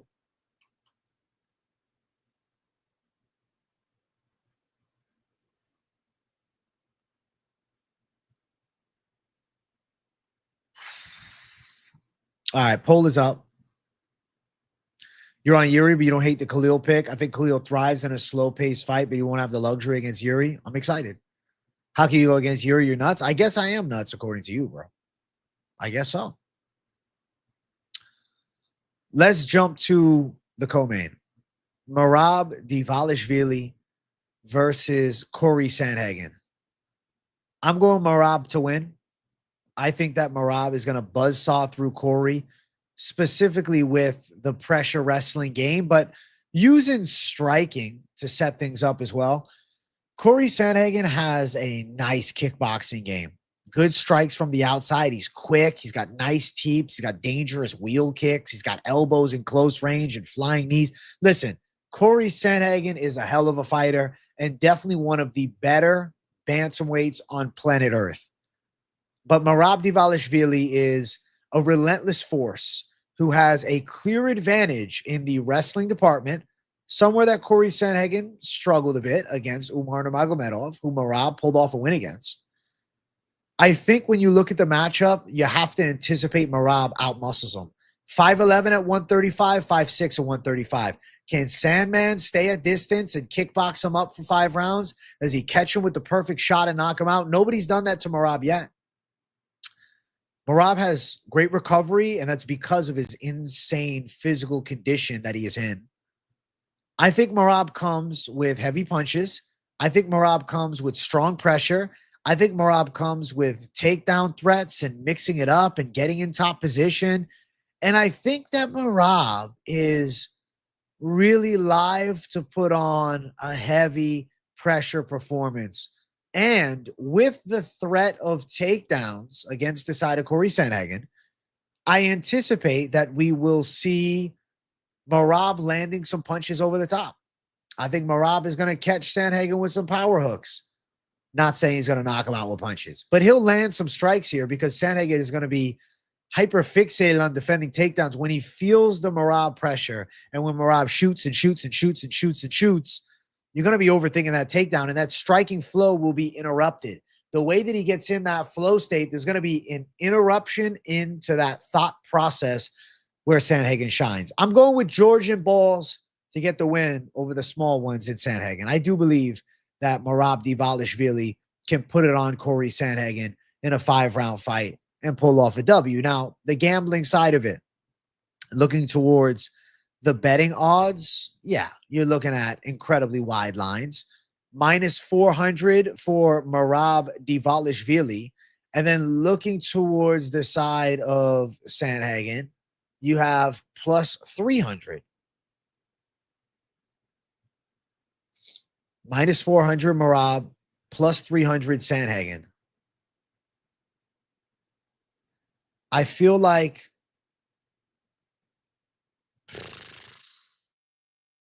Merab 400 socks. Merab 400 socks, man.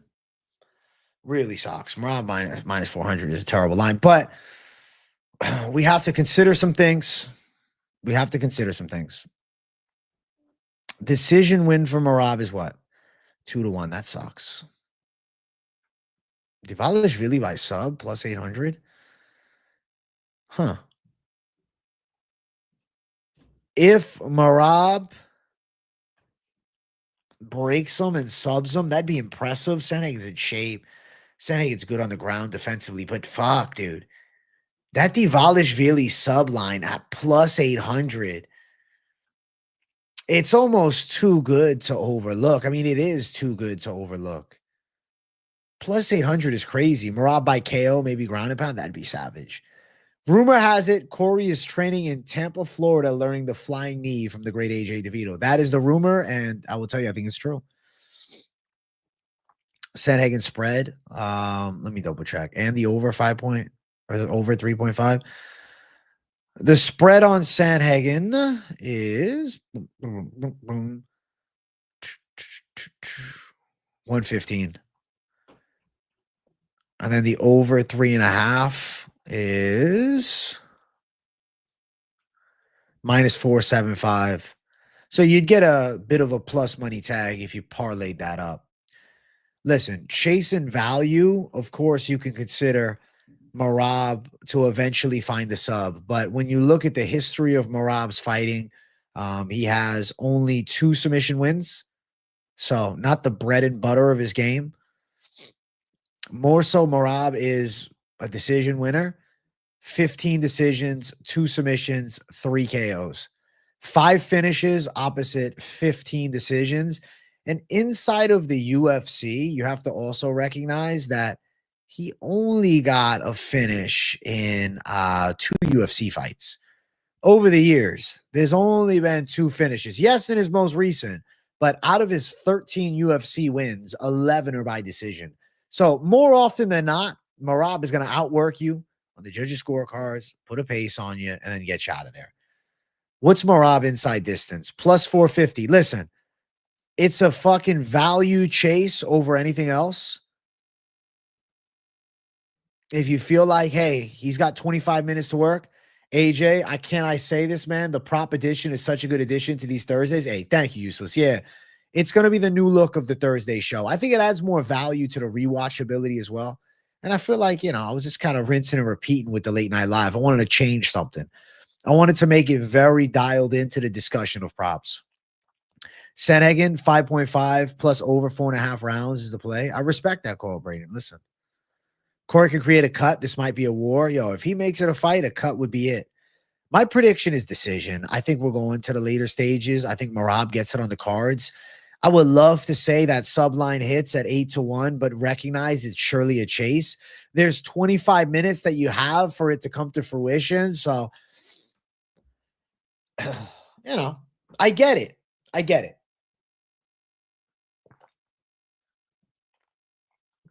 I get it.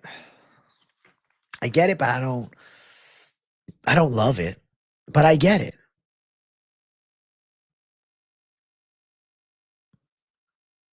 I get it, but I don't love it. Is that the best way to describe it? I understand it, but I don't feel, wow, that's amazing, you know? Just how shit is Sugar. Listen, he just got outdogged. Everyone tune in, members live after this. Yes, if you're not a member and you want to become one, link is in the description. But also, if you are on iOS, you should be able to just hit it and join in. AJ doing God's work from MMA. Let's go. I'm hype. I feel one of these cards, you're going 12 and 12. It's about time, Austin Ramos. I was 10 and 2 last card, so I'm getting close. It's going to happen. Thank you, Useless. I appreciate you, dog. Anything else on these odds that are catching my eye? Let's see. I mean, Sandhagen, oh my God, over 5.5. Does he hit 5.5? He's live for it, but it's not a guarantee that he hits 5.5. Well, yeah, he definitely gonna shoot 15. Over 87 strikes. Damn, the prop bet inside sucks here. Really, the only fun prop, to keep it real with you guys, is that sub prop. That's the only prop that I feel is fun. Like, yeah, man, let me fucking go for that. Like Yuri Procházka, let's go for that. But realistic likelihood of success and where my most confidence lies is not on that. But the pick is Dvalishvili. I think decision happens. Judges scorecards. Judges scorecards. Why wasn't I there for the press conference face-off? Because I'm right here. That's why, bro. All right, let's keep running. Wow. Wow, wow, wow. We're closing in on the main event. What do you think that 50-50 from Ryan Hall, Corey does? You think we see any of it this fight? I definitely think it's a good idea. Try to mix it up. Try to go for a leg, but you're not going to get it. Merab wouldn't tap from a leg lock either. Just to remember that. He won't tap from a heel hook. He won't tap. Merab would rather die.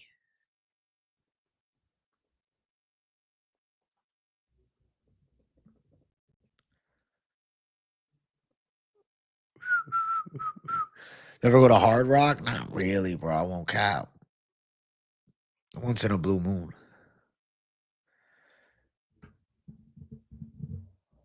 All right, guys. We're closing in on the main event. We're about to get to it.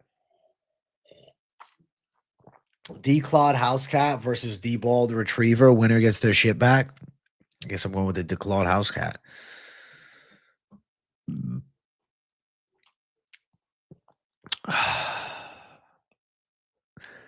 Main event of the evening.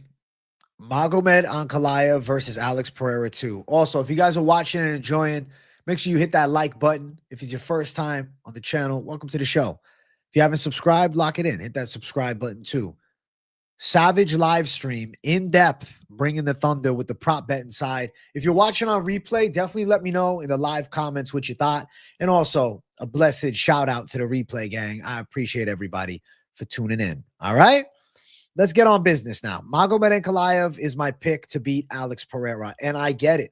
Today was the press conference, and people are high on Alex Pereira saying he's not going back to the tire shop. I'm really happy that he said that, and I respect where his heart is at.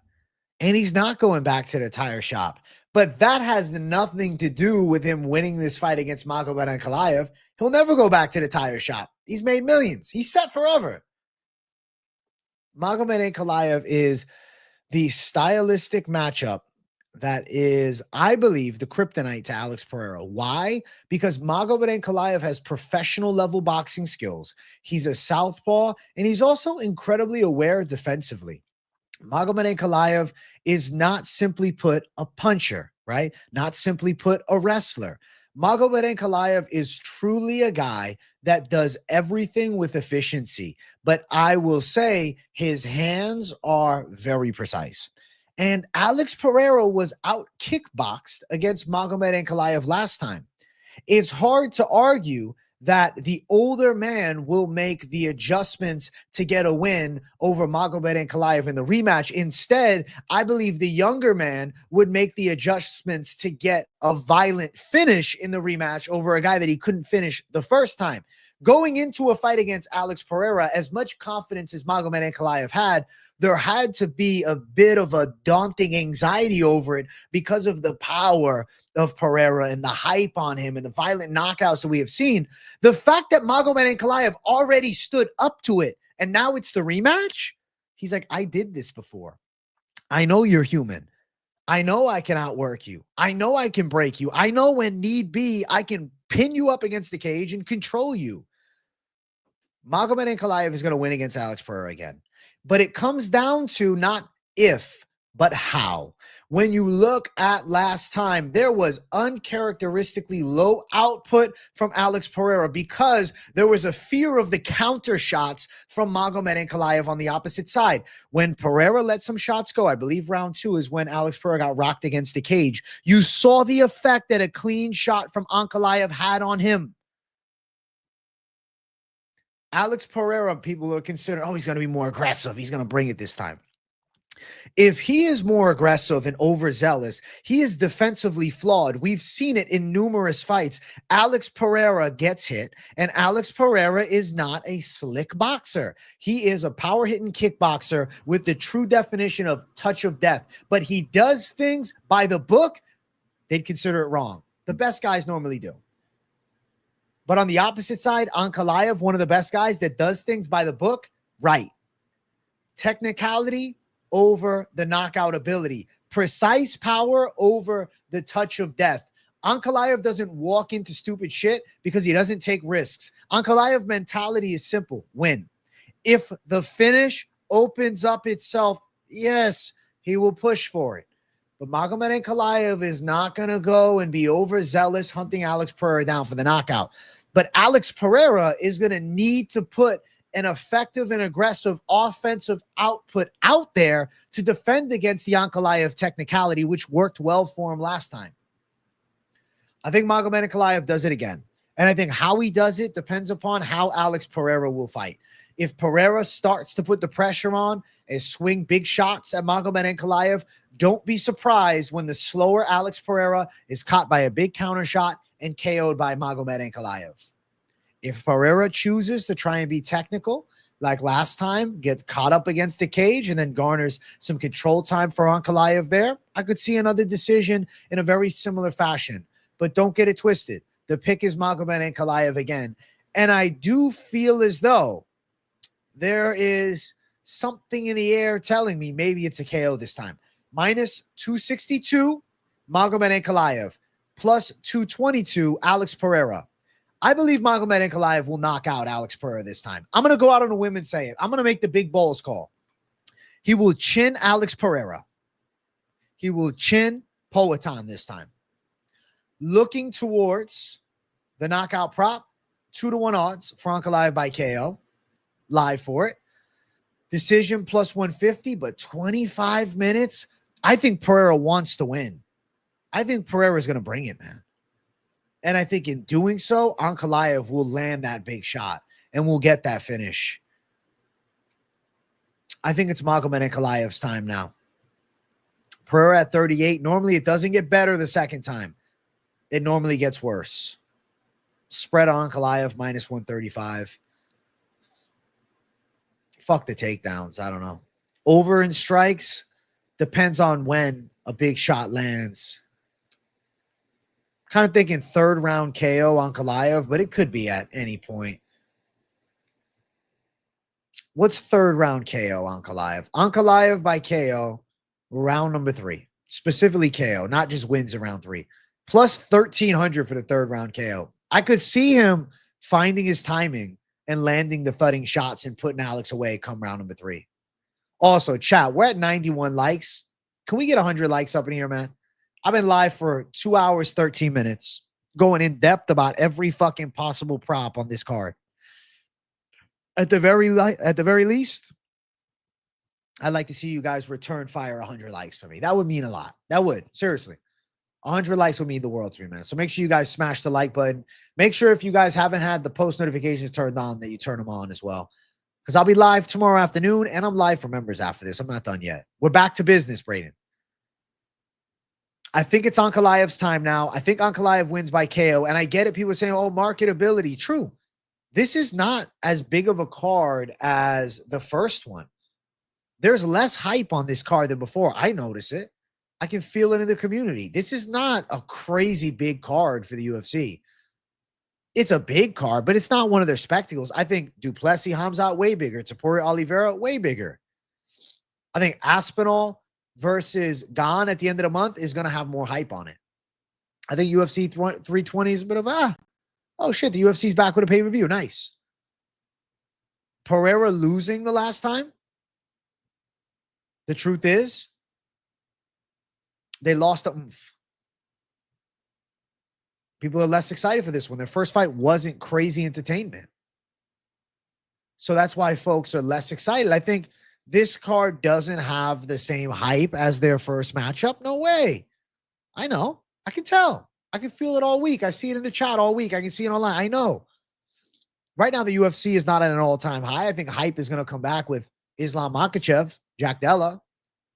I think hype starts coming back then for UFC 322. The UFC right now, we've been in a bit of a lull. We had some good moments this year, but I think we've been waiting for the big shebang this year. I don't think this has been the best year for the UFC ever. I think Dana will always hype up that this is the best year. No, I think this is a worse year than last year. I think it's one of the more mid years for the UFC.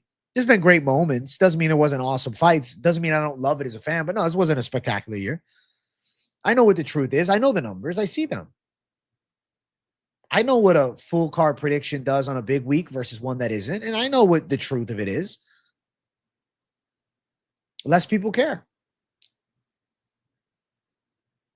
This is the best UFC year ever, bro. No, I completely disagree. No.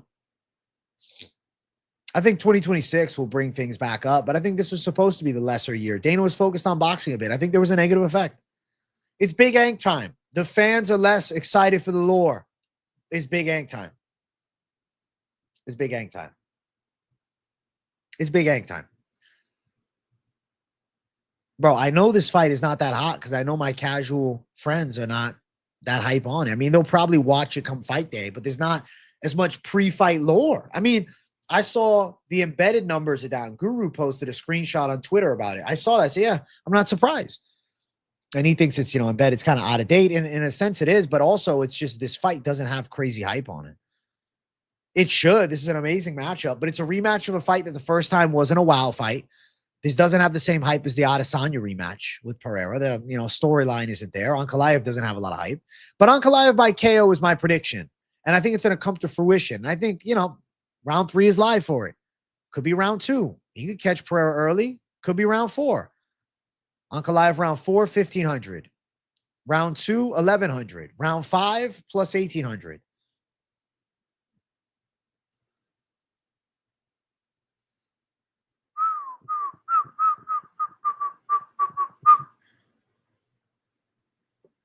Bum, bum, bum, bum, bum. Anka with the belt is as attractive as a mid nun in a church is crazy, crazy, crazy. Connor is back, is wild as fuck. I hope the UFC can build some new stars. I like Magomed Ankalaev. I think he's a special fighter, and I think he's going to beat Alex Pereira. So the call in the main event is Ankalaev to handle business, and I will predict him to get a finish as well. Not just going out and winning, but going out thriving and getting a finish, man. I think so. I think so. Ankalaev is 62% of the people's picks. Also, guys, we're at 99 likes. Get me 100, please. Now, we're not done just yet. I still got one more section for you guys. One more.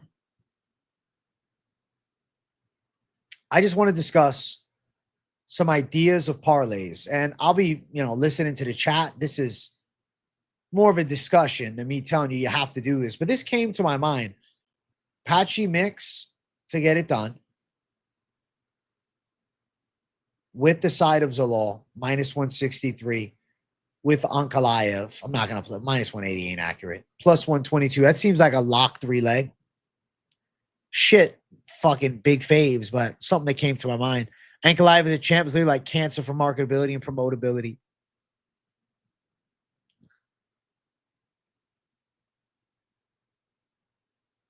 Parlay time. Tell me what you're thinking. I want to see what the people got on their minds. Yeah.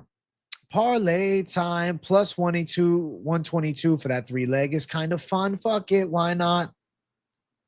D-Gen shit, though. D-Gen shit, though. What's the D-Gen shit? Parlay time. Do you think Joe Pyfer gets a KO? Because if you do, you could cash on Saturday night.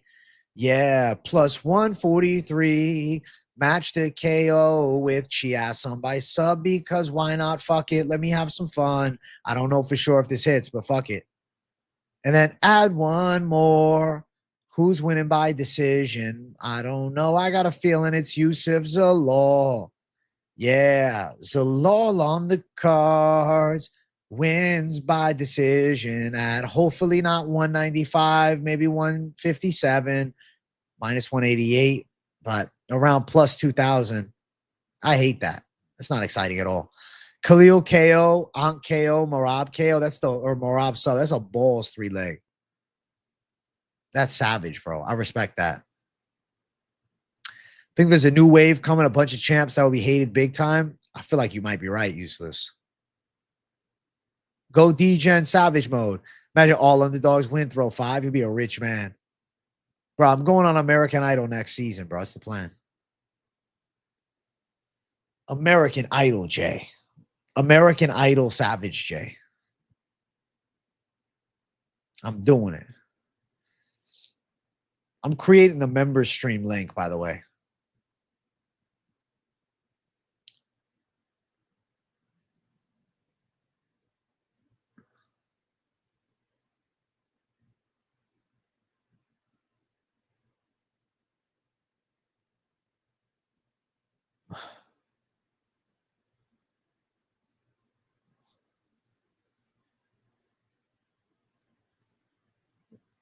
All right, member stream is getting cooked.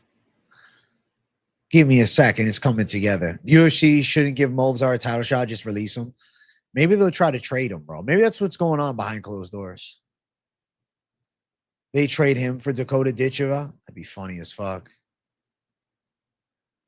They're like, yeah, we'll give him up. I wouldn't blame them either.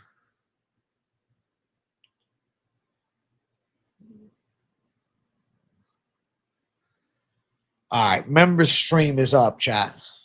Let's go. Member stream is up. Do we hit 100 likes? Bro, we're sitting at 99 likes. I swear to God, bro, either YouTube or the people are just trying to troll me right now. Sitting at 99. Jesus. All right. What else am I thinking? Anything? Big Ankh time. Big Pyfer time. And you.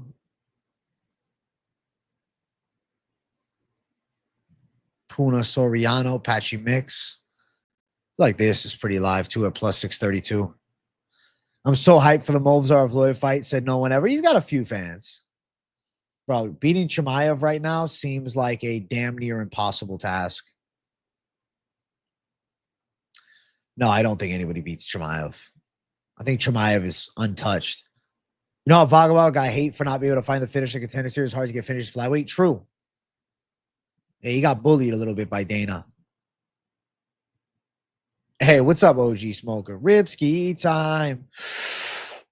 Open up your wallets and let's bet on some fist fights. Don't tell me you guys like me less without the Ripskis now.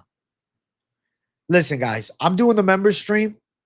I want to talk to my members. So if you're a member, run over there, click on it. I'll be live in 5 minutes there. I just got to do timestamps here. All right. Thank you guys for tuning in over 2 hours on this late night live special edition, in depth for the props. Definitely smash the like, subscribe if you're new. Let me know in the comments if you're watching on replay what you thought. I love you guys, and I'll see you all in a little bit for members. All right. Peace out.